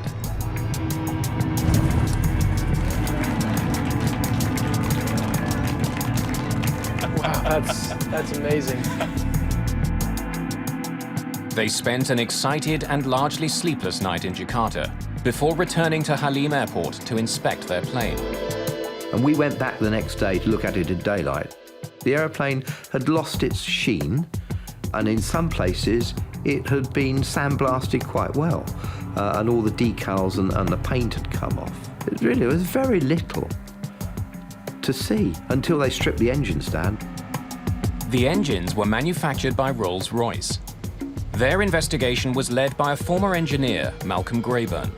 3 of the engines were removed in Jakarta following the incident and were ferried back via cargo aircraft to London Heathrow and then transported to South Wales, where the engines were in fact stripped down into piece parts. And it was there that I got involved. Grayburn was stunned by what he saw. Much of the engine was badly scratched and scored. We did do a forensic analysis of the engines, and we did record it all in terms of photographic analysis, and also we did a lot of laboratory analysis. Grayburn discovered the engines were choked with fine dust, pieces of rock and sand. When it was closely studied, they learned that the debris was clearly volcanic ash. Days after their harrowing flight, the passengers and crew learned that the night they were flying, there'd been a major eruption of the Mount Galunggung volcano, located just 160 kilometers southeast of Jakarta.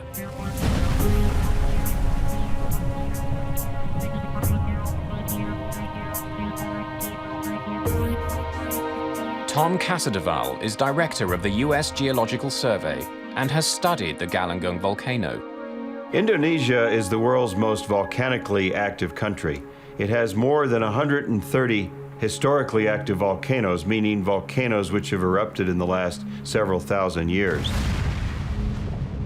Galunggung erupted explosively early in the 1980s. In April, May, June of 1982, the eruptions became increasingly more powerful. The eruptions were large and the damage was extensive. More than 60,000 people were evacuated from the area around the mountain. The night Flight 9 flew nearby, the volcano erupted again.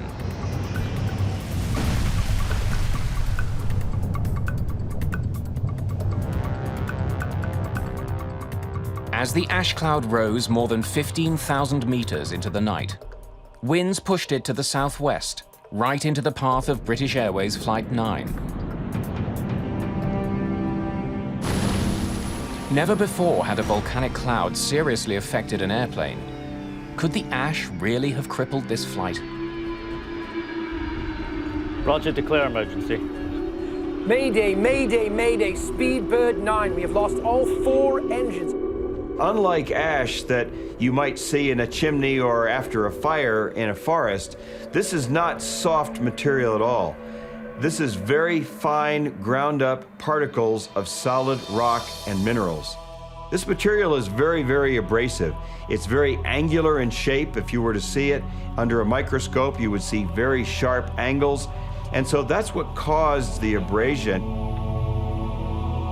In addition to sandblasting the windshield and all the leading edges of the plane, could the ash cloud explain all the other strange phenomena the passengers and crew had experienced? Remember, the aircraft is moving in close to 500 miles per hour as it's flying into that cloud.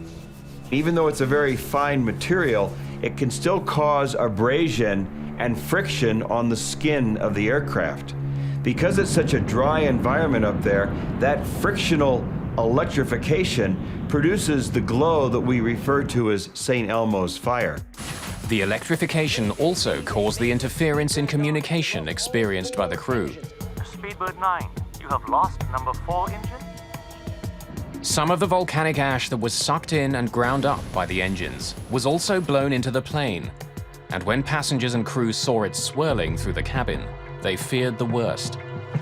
You're a passenger, you're looking out the window, suddenly you start breathing this sulfur-laden air in the cabin, and it probably is a choking, probably a shocking sensation. It's essentially a house of horrors type situation. While the volcanic ash caused the visible scarring, filled the plane with smoke and fouled communications, could it cause the engines to flame out as well? X-ray from front to back of the A turbofan jet engine works by sucking in enormous amounts of air. The air is then highly pressurized by the engine's compressor. This tightly packed air is mixed with fuel and ignited. The force of this reaction propels the jet through the sky. The temperature in the combustion chamber where this ash is flowing through are around 2,000 degrees centigrade.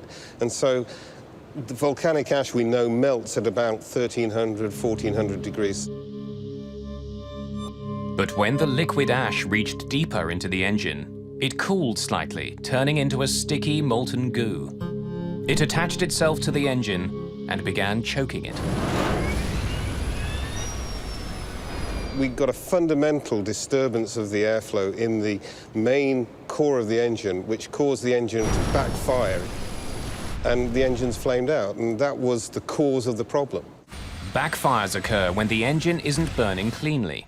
The engine's on fire! There's too much fuel and not enough oxygen. Engine failure, number 4. Fire action, number 4. Checklist powering gear. On Flight 9, the backfires were the cause of the enormous jets of flame many passengers saw behind the engines. After struggling against the choking effects of the ash cloud, the engines on board the 747 flamed out. What Grayburn found next was that a remarkable piece of chemistry saved the plane. As soon as you came out of the volcanic ash, and the engines were not running, remember, so everything cooled down, it was enough for this stuff to break off and allow the engines to restart. When enough of the molten ash was gone, the engines were clear again, and Townley Freeman's frantic efforts to restart them paid off. Engine 4, back online. We have learned quite a bit, and we've incorporated this learning into pilot training. Pilots now, for example, know what signs to look for when they might be in an ash cloud, and those signs include the odor of sulfur in the cabin, dust accumulating in the cabin, and if you're at night, you might look out and see the frictional electrification or the St. Elmo's fire on the leading edges of the aircraft. Another important lesson learned from Flight 9 is that volcanic ash clouds do not appear on normal weather radar, which reflects water. Since the clouds are dry, they're all but invisible to radar. That knowledge has led to better communications between the geologists that study volcanoes and the international airlines that fly over them.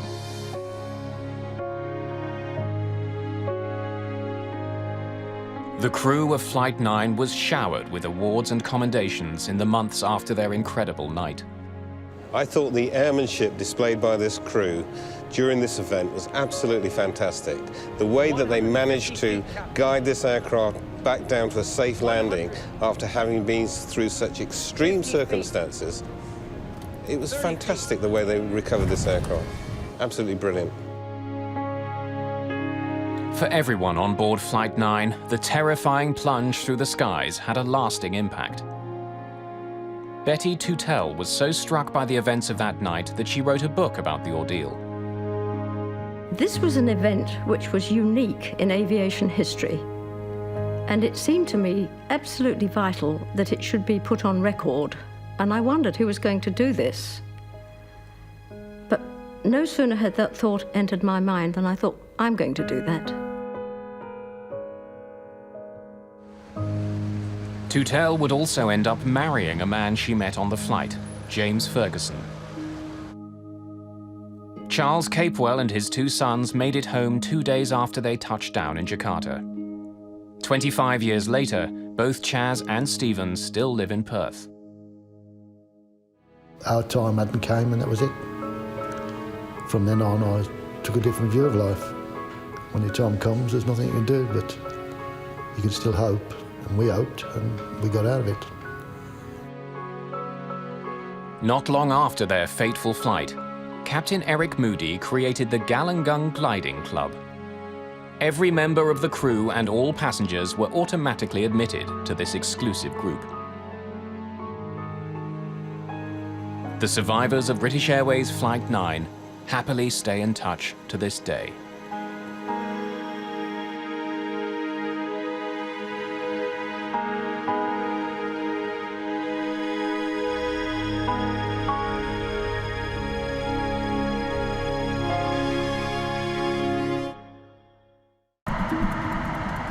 East of Los Angeles, a calm holiday weekend is shattered by a devastating explosion.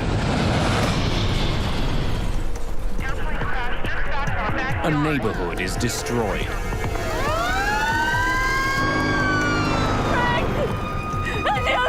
I turned and saw my house totally on fire. All the houses behind me were all on fire. Where are they? Where are they? Fiery wreckage is strewn for blocks. Investigators must discover why this airliner crashed and find a way to stop it from ever happening again. Mayday, Mayday.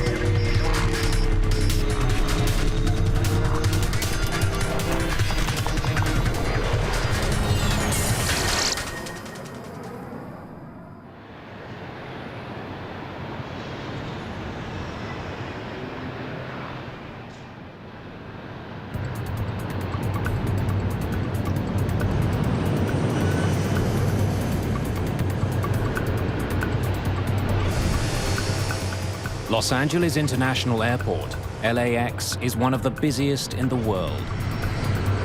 It's used by 40 million passengers each year.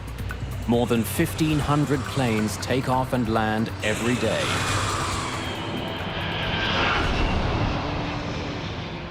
It's August the 31st, 1986, Labor Day weekend.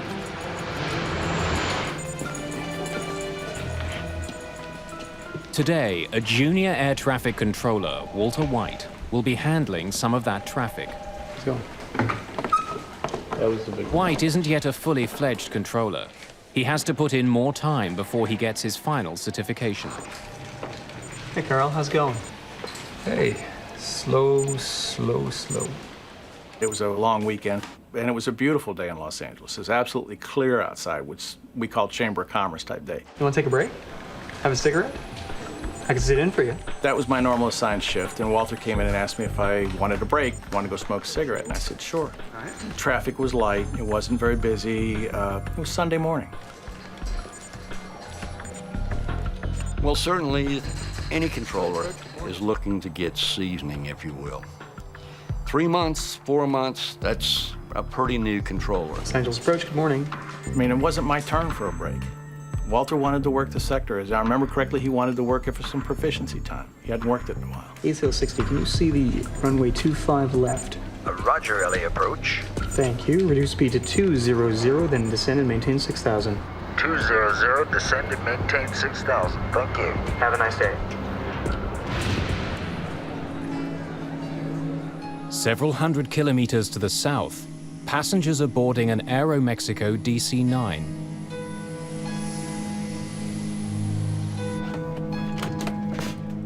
Dr. Donald Wong and his sons are returning from a highly successful fishing trip. Jason, I think we should put it up in the kitchen. They caught an enormous sailfish, Your mom will love it. which they plan to display at home. Labor Day weekend was the last weekend before school was to start. Donald decided that it would be fun to take the boys fishing down in Mexico, to go deep sea fishing, which he'd only done one other time in his life. This would be a father-son bonding weekend. And it was also the first time that they had traveled without me.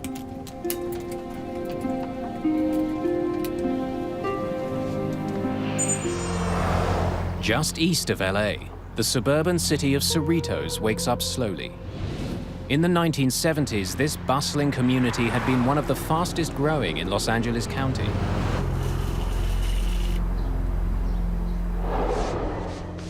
My husband had been working out of town all week, and he was coming home for the weekend. And that Sunday morning, I decided, let's just stay home, not go to church. I'm gonna go out and get your favorite things for a good breakfast.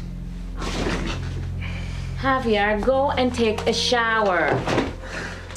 And I left to go to the grocery store.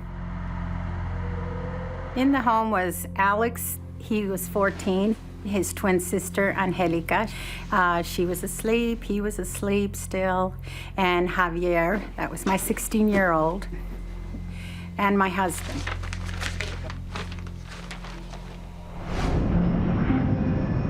As Estrada leaves on her errand, Aeromexico Flight 498 is just 20 minutes from LA.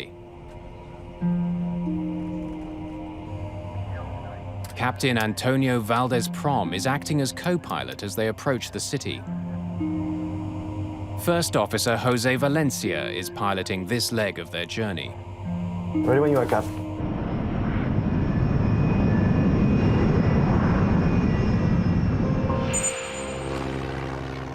About 22 kilometers south of LAX sits the Torrance Airport. Operating in the mammoth shadow of LAX, Torrance serves private planes and amateur pilots. It's one of several small airports that operate near LA, a region that has over 6,000 weekend flyers. Fuel set. At the end of a busy summer, William Kramer, his daughter Caroline, and wife Kathleen are finally taking to the skies. Piper 4891. All clear for takeoff. Good morning, Piper 4891. This is Torrance Tower. You're clear for takeoff from runway 5. They're heading to Big Bear Lake, Rolling tower. about 200 kilometers northeast. A meticulous man, William Kramer is an executive for an engineering company. 6 years ago, at the age of 47, Kramer bought his first airplane, a stylish and swift Piper Cherokee.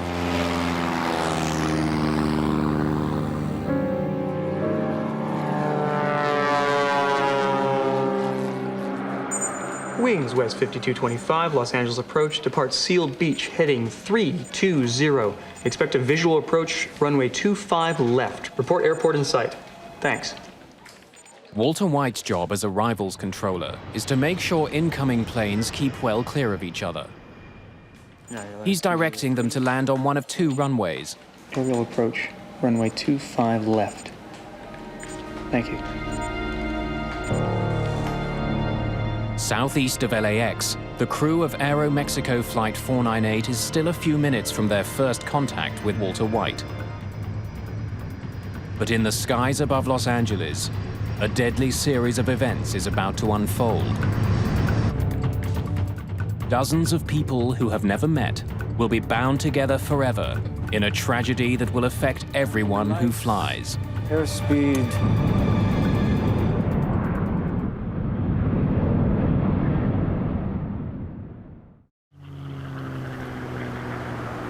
August the 31st, 1986, Labor Day weekend. All clear for takeoff, Torrance. Just south of Los Angeles, William Kramer and his family are finally on their way for a long-awaited holiday. Okay.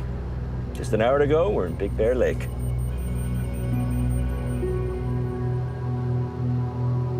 The reporting, visibility of 14 miles today. Pretty good. As the Torrance Airport recedes behind him, Kramer begins climbing to 3,000 meters on his way northeast to Big Bear Lake.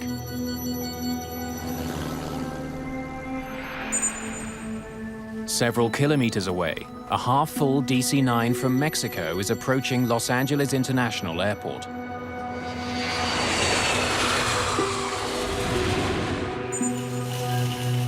Less than 2,000 meters below them, Teresa Estrada is driving home with the groceries for a holiday breakfast.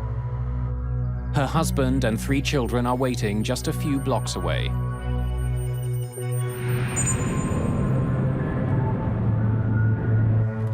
That's it. Holiday's over.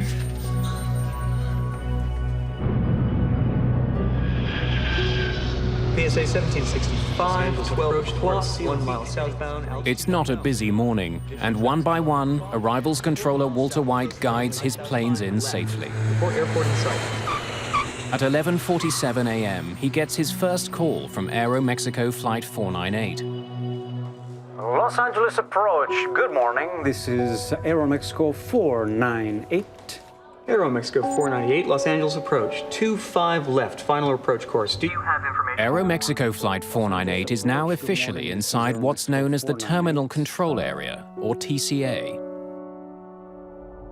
Sometimes referred to as the birdcage, the TCA is a complex piece of three-dimensional airspace around the airport.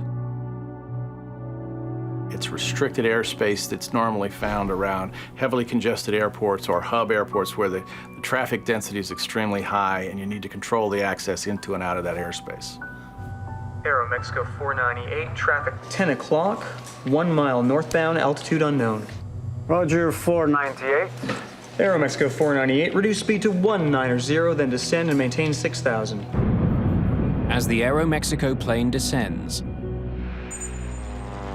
William Kramer and his family continue climbing.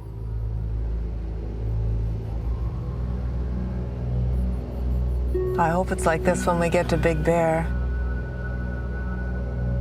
We should be able to see the ocean by now. Hon, take a look at the map and look around the 4-5 and see if you can see any kind of landmarks that we can use. Oh, what am I looking for? This is Aero Mexico. Walter White is keeping his eye on the Aero Mexico jet when his attention is abruptly drawn to another plane that's just appeared on his radar. It's not one he's expecting. One approach, 66 Romeo is on a flight from Fullerton. Cruising altitude is 4,500. We'd like the following. The pilot of a small Grumman Tiger asks White to help guide him through the crowded terminal control area. Pilots are supposed to contact LAX approach before they enter the controlled airspace. This pilot could be in the path of incoming traffic. But before White can deal with the private plane, he gets a call from the Aero Mexico DC-9. What speed do you want? We're reducing to 290. No. To 190. Okay, you can hold what you have, sir. White decides to give the Aero Mexico jet the runway closest to their gate. Change in plan, sir. Stand by. Roger, 498. With the DC-9 on hold, White turns to the intruder. Grumman 66 Romeo, squawk 4524. Remain clear of the TCA. White tells the pilot of the Grumman to use a unique radio channel, but he seems confused. 4, 5. What were the other two numbers? 4524. Grumman 66 Romeo, are you at 4,500 now? Negative. We're at 3,400 and climbing. Okay, you are right in the middle of the TCA, sir. Grumman 66 Romeo, I suggest in future you look at your TCA chart. You just had an aircraft pass right off your left above you at 5,000. And we run a lot of jets right through there at 3,500. Well, what do you suggest I do now? As the crew of Aero Mexico Flight 498 continue to close in on the airport, Landing lights. their DC-9 is rocked by a violent shudder. Bugs, altimeter bugs. What was that? Aero Mexico 498, Los Angeles approach. First Officer Valencia tries desperately to control their dive.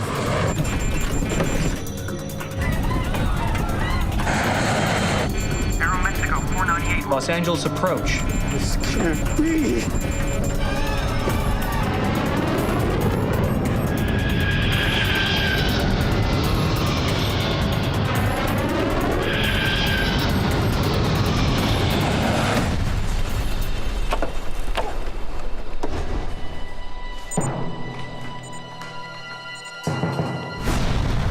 I saw a huge explosion, just the red, vibrant colors of a fire, just huge explosion, like the way a bomb might hit the ground. White is getting no response from the Aero Mexico jet. Aero Mexico 498, Los Angeles approach. And now he can't find it on his radar screen. I'm sitting there talking with the two departure controllers and not really thinking. I hear Walter say something like, I think I lost one. Aero Mexico 498, Los Angeles approach. That immediately got everybody's attention. So I looked at the radars and could hear him calling Aero Mexico 498. Called him several times on the radio. Where was Aero Mexico? At this point, we weren't absolutely sure what had happened. White calls to an incoming jet for help. American 333 Heavy. I want you to take a look around at 11 o'clock. I just lost contact with a DC-9. Let me know if you see anything down there, please. 11 o'clock, 5 miles. What altitude? He was last assigned 6. He's no longer on my radar scope, American 333 Heavy. Okay, I see a very large smoke screen off on the left side of the aircraft, about 11 o'clock.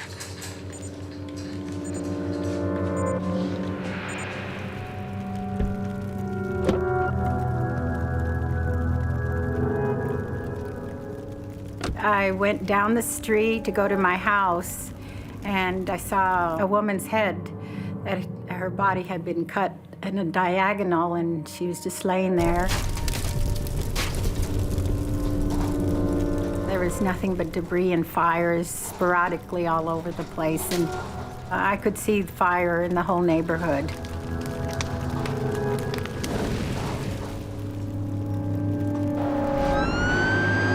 Nearby, an engine from a local fire station had been on a training exercise led by Fire Captain Larry Hambleton. All of a sudden, one of the firemen tapped me on the shoulder and said, "There's a big column of smoke, off to our left." So I picked up the mic and made a guess at the address. Responding to a large fire north of 91, north of Carmenita. They came back and said, "Well, we've got a report of an airliner down." So I upgraded the response to basically triple what I initially asked for. I'm calling for a third alarm and 2 air squads east of 183 in Carmenita.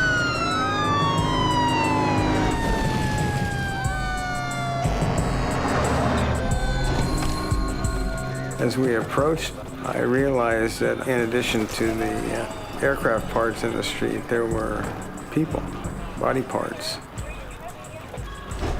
which changed the complexion of the whole thing.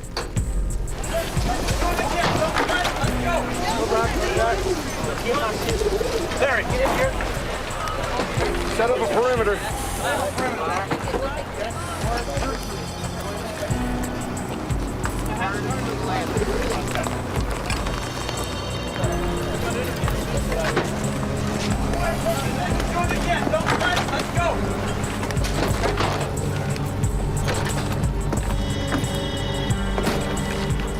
Hello? Hello? Can anybody hear me?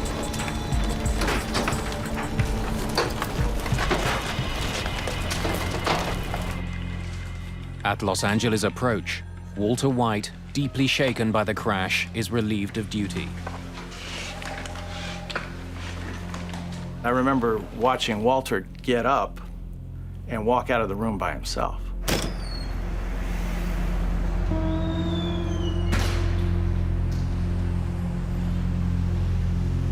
And, something inside of me was just, saying, this is not right, this is not right. Somebody's got to go with him. Tony, he can't go out alone. I could have been sitting there just as easy as him. And I don't know if I'd have done anything different than he did. If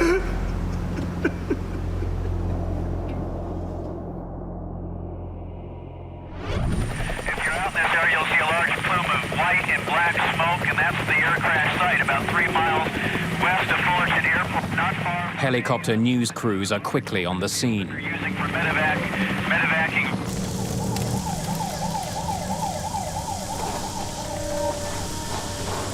There was a lot of fire in front of me, and my house is just totally on fire. Frank! Angelica! Javier! Angelica! And I saw my neighbor. Where are they? I said to her, "Rose, where's my family? What happened?" And she goes, "Oh, honey, your family's in here. They're over here. We're looking for you." And within myself, all I could do was thank God that they were safe and sound.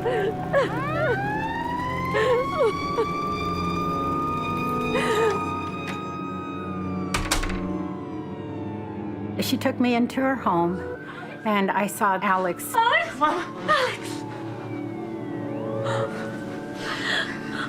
What happened? Where's Angelica? Where's Angelica?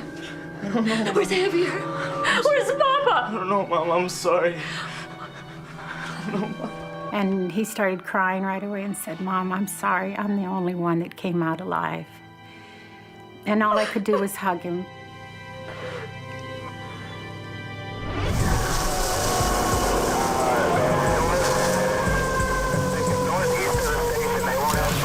Pieces of fuselage have torn through nearby homes, setting them on fire. The tail section of the jet has been catapulted more than a block from the crash site.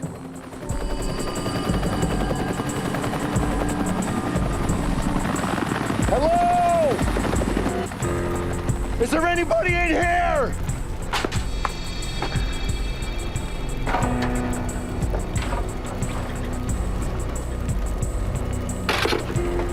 As I surveyed the houses and the crash site around me, it was a very surreal experience to stand right there for probably 4 or 5 minutes before anybody else showed up and not see another living soul. I have got wreckage all over the place. There are no survivors, just fatalities. You know, I dealt with death on 1 or 2 or 3 people in a residential fire, but never a whole airliner full of people.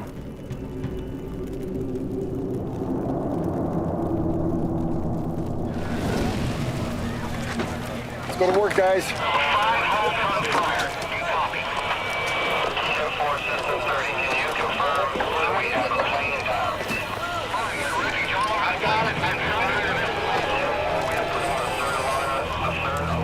I don't think I ever saw a whole human being.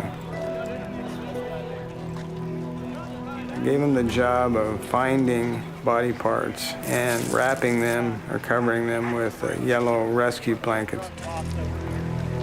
No matter where it was, ever so small or whatever, you know, a hand or a torso or a leg or whatever. That became life to us. It was treated with respect. My memory of the incident is in a muted shade of brown. It's not black and white, it's not vivid color. You know, the grass isn't green, you know, the houses don't have paint. It's all some muted brown shade. And I'm told that that's my brain's way of taking something violent and horrible and softening it a little bit so that I can live with it and deal with it. This neighborhood has just been torn apart. Yellow sheets mark the bodies. I count 1, 2, 3, 4, 5, 6, 7, 8, 9, 10, 11 bodies right now. Oh, gosh. This neighborhood has just been devastated. 16 houses have been damaged, many of them completely destroyed.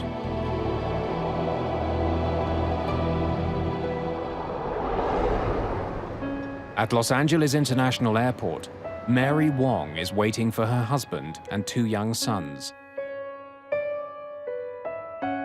I went to the airport to pick them up around noon and waited in that area outside of customs and waited and probably, you know, you're thinking customs might take a little while, but about maybe 12:20 or 12:30, I started seeing a man walk around with a pack on his back with a green cross.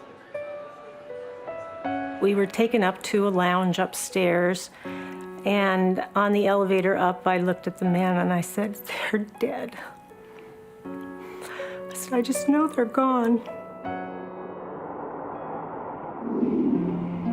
In Cerritos, emergency workers are shocked by another grisly discovery.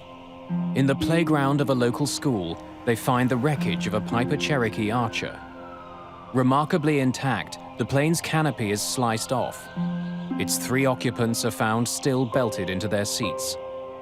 William Kramer and his family are dead.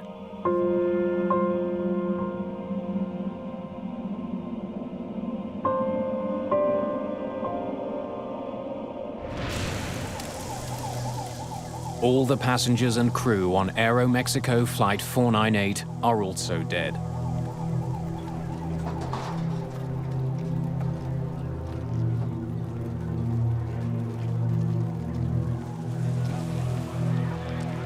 In addition, 15 people on the ground have been killed. It's a horrifying situation. 2 planes have crashed into a California neighborhood. Something's gone terribly wrong in the skies above one of the busiest airports in the world. Now investigators have to find out exactly what happened. On the last day of August in 1986, a lazy Labor Day weekend is shattered by an enormous explosion.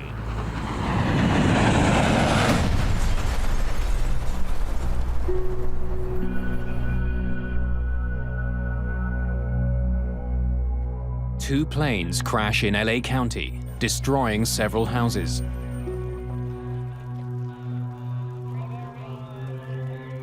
It's a grisly scene. Bodies are scattered throughout a devastated neighborhood. 82 people are dead. 15 people on the ground have been killed. Another 67 have died in the tangled wreckage of the 2 planes involved.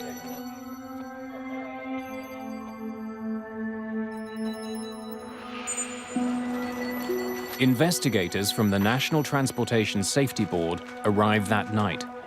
They include experts in human performance, flight systems, and air traffic control.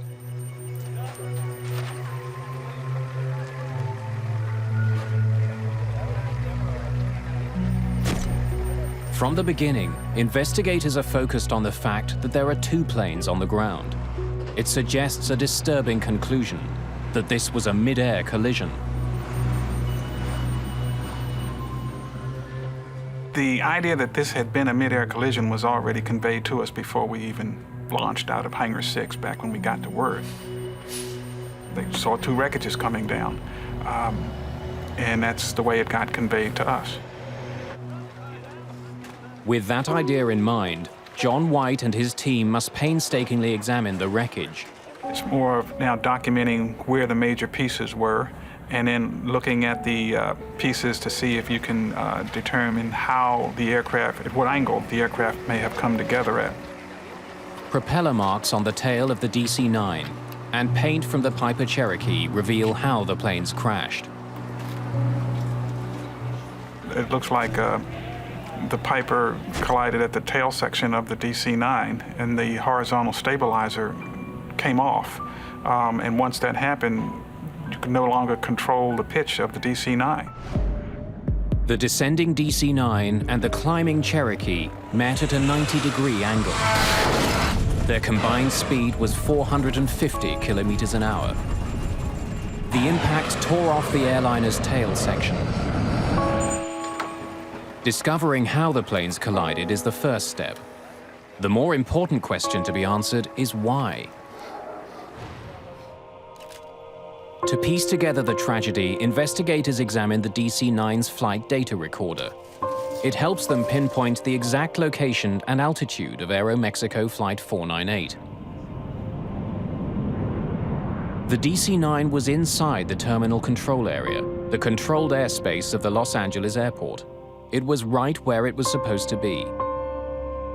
But the Kramer's Cherokee was also inside the TCA. With all of the jets taking off and landing at LAX, private planes must first get permission to enter this area. Piper 4891, all clear for takeoff, Torrance. William Kramer was a newcomer to Los Angeles, but investigators learned that he was well aware of the limits imposed by the TCA. He knew that it was restricted airspace. And in the cockpit of Kramer's Cherokee, the confirmation. Investigators find a map of the Los Angeles terminal control area. Investigators make another puzzling discovery. They learn that the Kramer's proposed flight plan took them from Torrance to Long Beach, then up to Ontario, and finally to Big Bear Lake, at a cruising altitude of 3,000 meters. That plan keeps him well out of the TCA. The fact of the matter is that the Cherokee flew into the TCA and hit the DC-9 in restricted airspace without a clearance. So how had Kramer flown into danger? And why hadn't he let anyone know? On the ground in Cerritos, one possible answer emerges.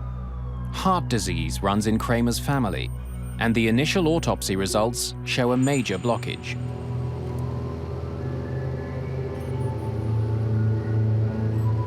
Are you all right, Bill? Yeah, I'm fine. Kramer may have suffered a heart attack on the flight, leaving the plane without a pilot.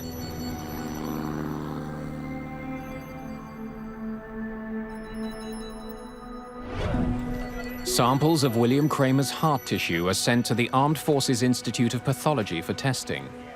If he suffered a heart attack, it might explain why he didn't call in to LA approach.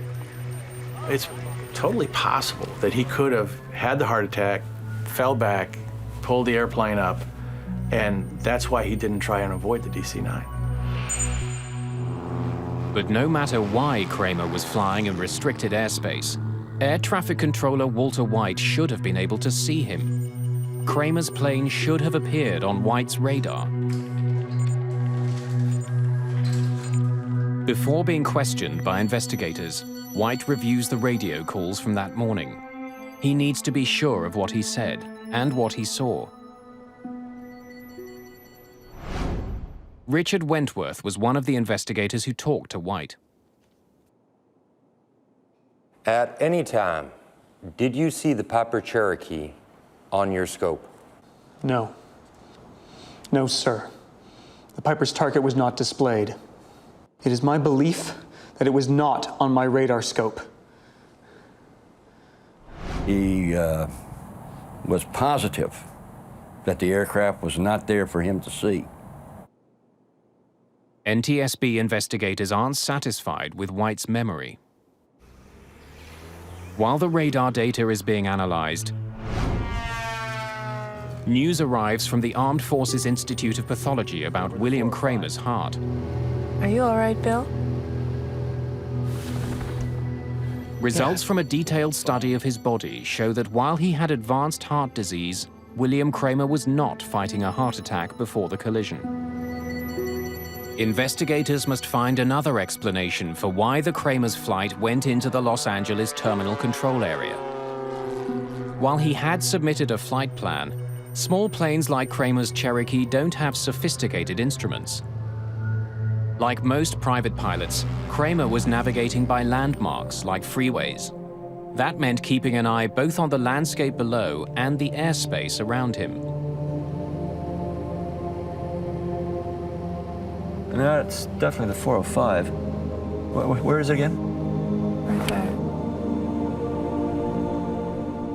John Andrews is an aviation expert who testified about the circumstances of the Cerritos disaster. The pilot of the Piper was navigating by visual landmarks, possibly attempting to follow parallel to a freeway, and that he had become confused about which freeway he should have been following. New to California, perhaps bewildered by the tangle of freeways below him, Kramer may have flown into the terminal control area without knowing it.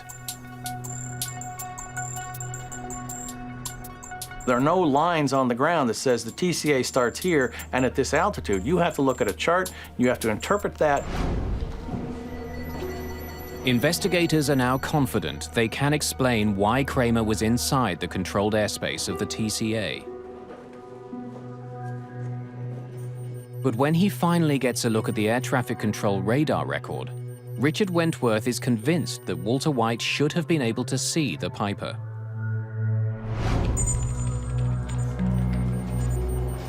We were able to determine that the aircraft that collided with Aeromexico was there to be seen.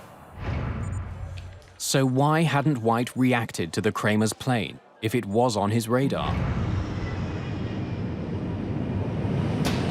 When Walter White came to work that day, the arrival station was being controlled by Carl Grundman.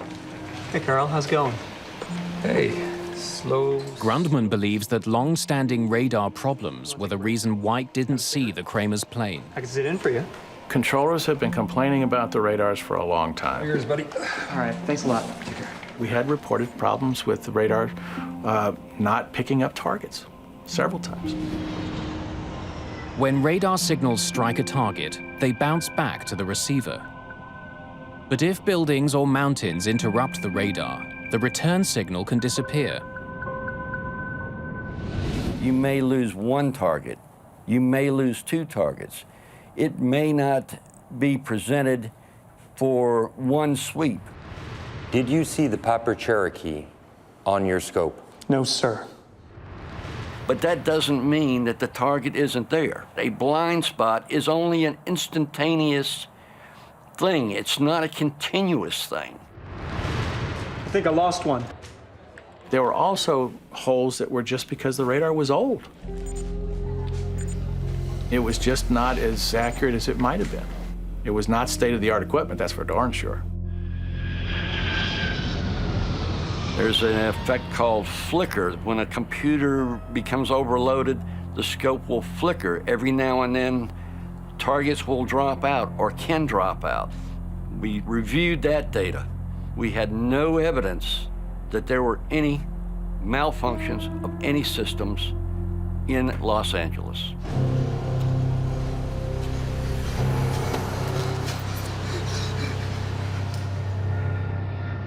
There is another possible explanation. If the Cherokee had appeared on the radar, White still could have missed it. Investigators focus on the other plane in the sky that day, the Grumman Tiger.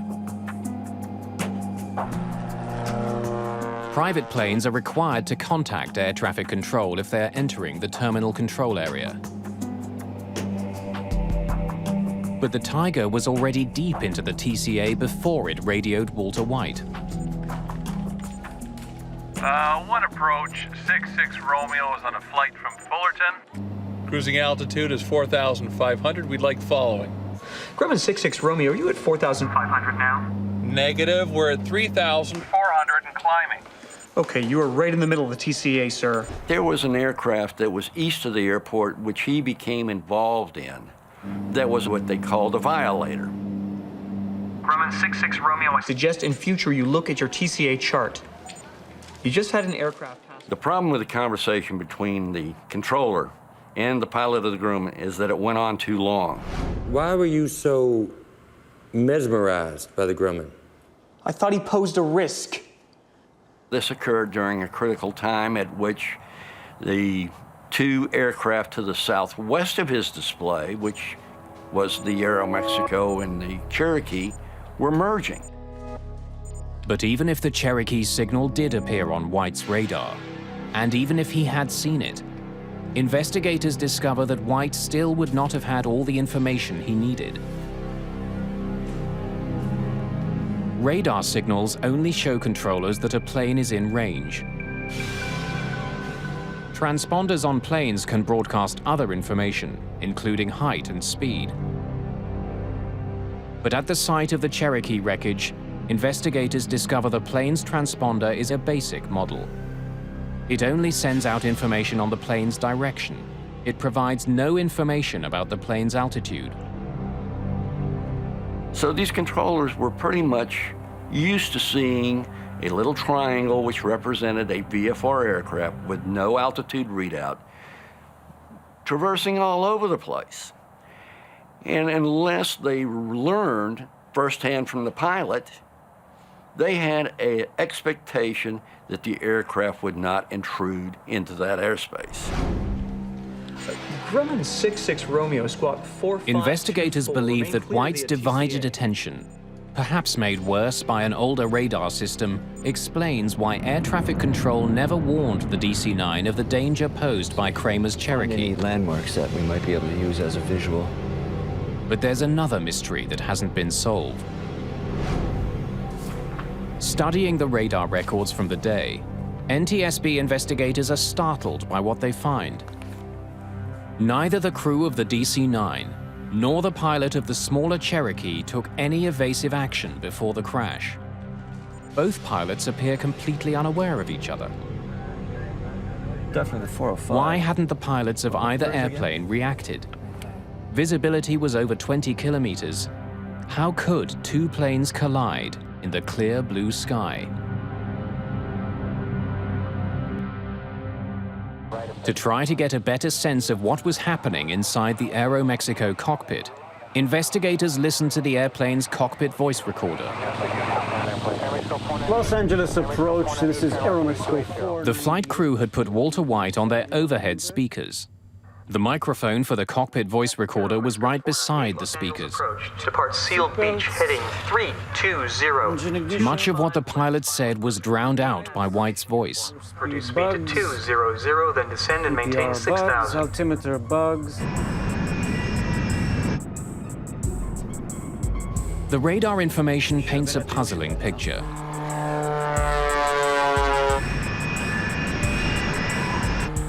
It indicates that for more than a minute, the Kramer's Cherokee was there to be seen by the Aeromexico crew. And if the Kramers had looked out of their right side window, they would also have seen the Aeromexico jet.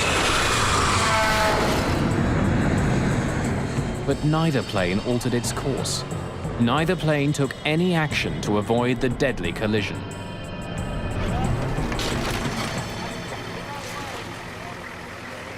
Investigators believe that if William Kramer was indeed lost and using the freeways as a guide, he might never have seen the approaching DC-9. The window he would have been looking out of was the pilot's window, but the DC-9 was coming from the other direction. A visual landmark that I can... This would have been a very unfortunate situation because the DC-9 was approaching from the far right side and in fact could only be seen out the passenger's window, which was on the right side of the aircraft. For the crew of the DC-9, the very size of the much smaller Cherokee could have prevented them from seeing the plane before it was too late. In some cases, when a small aircraft is closing very rapidly, by the time the aircraft becomes large enough for you to easily see it, it's almost too late to avoid the collision. The FAA generally has taken a sort of as a rule of thumb that you need about 12 seconds in order to see an aircraft, decide that it's a threat, and then execute an avoidance maneuver. In the case of the collision at Cerritos, by the time the aircraft became large enough to see, you were down very close to that 12-second limit. In case after case of mid-air collisions, we find out that the aircraft gave no indication that they saw each other until the time they actually collided. The design of the cockpit windshield may also have contributed to the disaster. Hey, Maria. Everything okay? It's possible that during part of the approach, at least for one of the pilots, the aircraft was actually behind the center post, and unless the pilot moved his head back and forth to clear that airspace, unless he had a reason to do that, it's possible the aircraft was obscured during part of the time in which he might have had a chance of seeing the other aircraft. Ignition. The disaster over Cerritos revealed several tragic weaknesses in the air traffic control system. One of the most glaring was that pilots could not be relied on to see and avoid each other. They'd need new technology to keep a mid-air collision from happening again.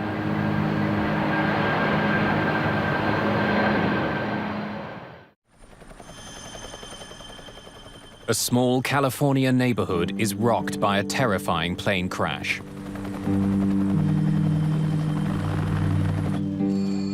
"82 people are killed when a private plane slams into a large passenger jet.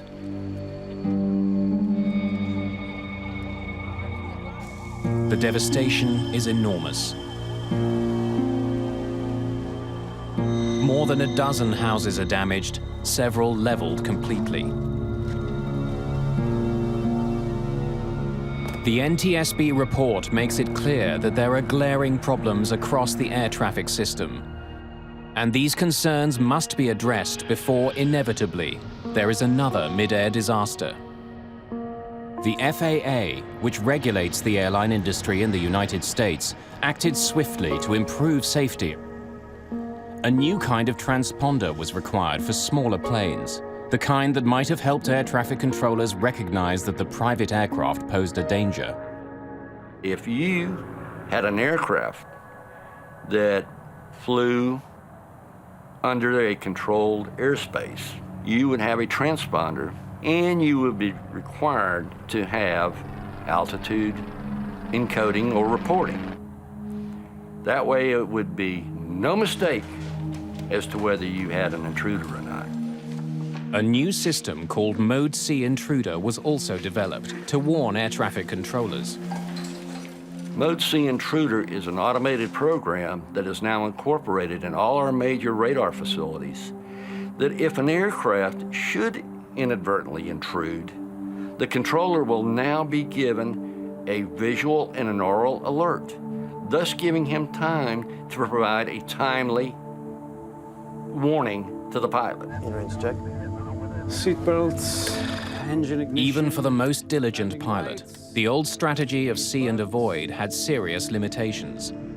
Those limitations would be addressed with the most important innovation of all. The major technological innovation that came out of the Cerritos midair was the congressional mandate that all air carrier aircraft operating within the United States would be outfitted with TCAS, Traffic Collision and Avoidance System.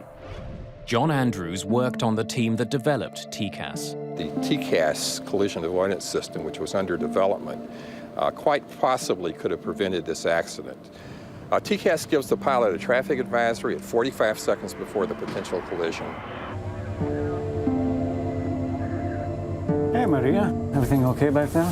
And then at approximately 25 seconds or so before the potential collision, a resolution advisory is given to actually tell the pilots to climb or descend to avoid the altitude of the other aircraft. See.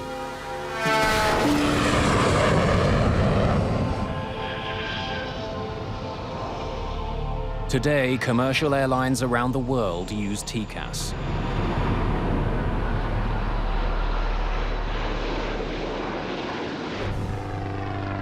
The pilot of the Grumman Tiger, the so-called third pilot whose actions may have played a part in the crash, was eventually charged for flying into controlled airspace in a careless and reckless manner.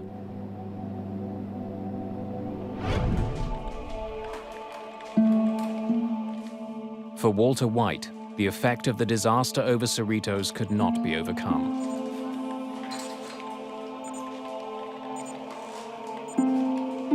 Walter came back to the TRACON, and I think it was probably a month or so later.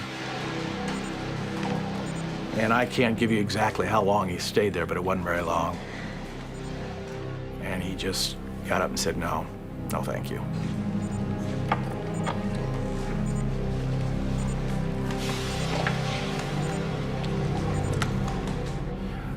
And as far as I know, he didn't talk to airplanes again.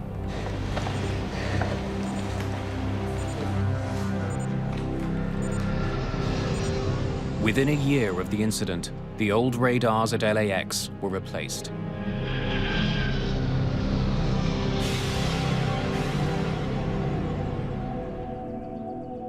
In Cerritos, a memorial garden now marks the day of the disaster. Mary Wong has since remarried, but the pain of returning home that day will never go away. There's nobody here. The house is empty.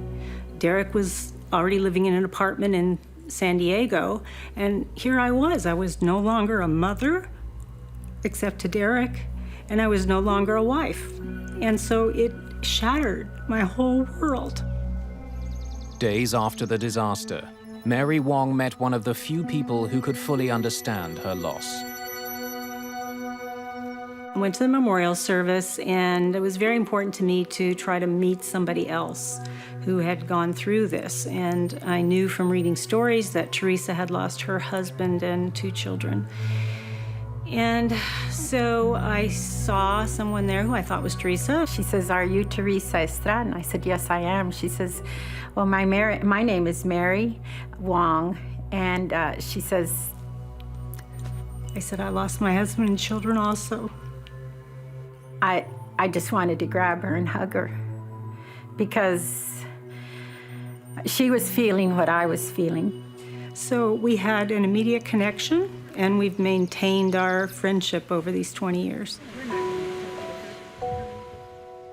Everyone who flies today has been affected by the mid-air collision over Cerritos. The disaster led to historic improvements in aviation safety. Since the full adoption of the TCAS system, there has not been another mid-air collision in the United States.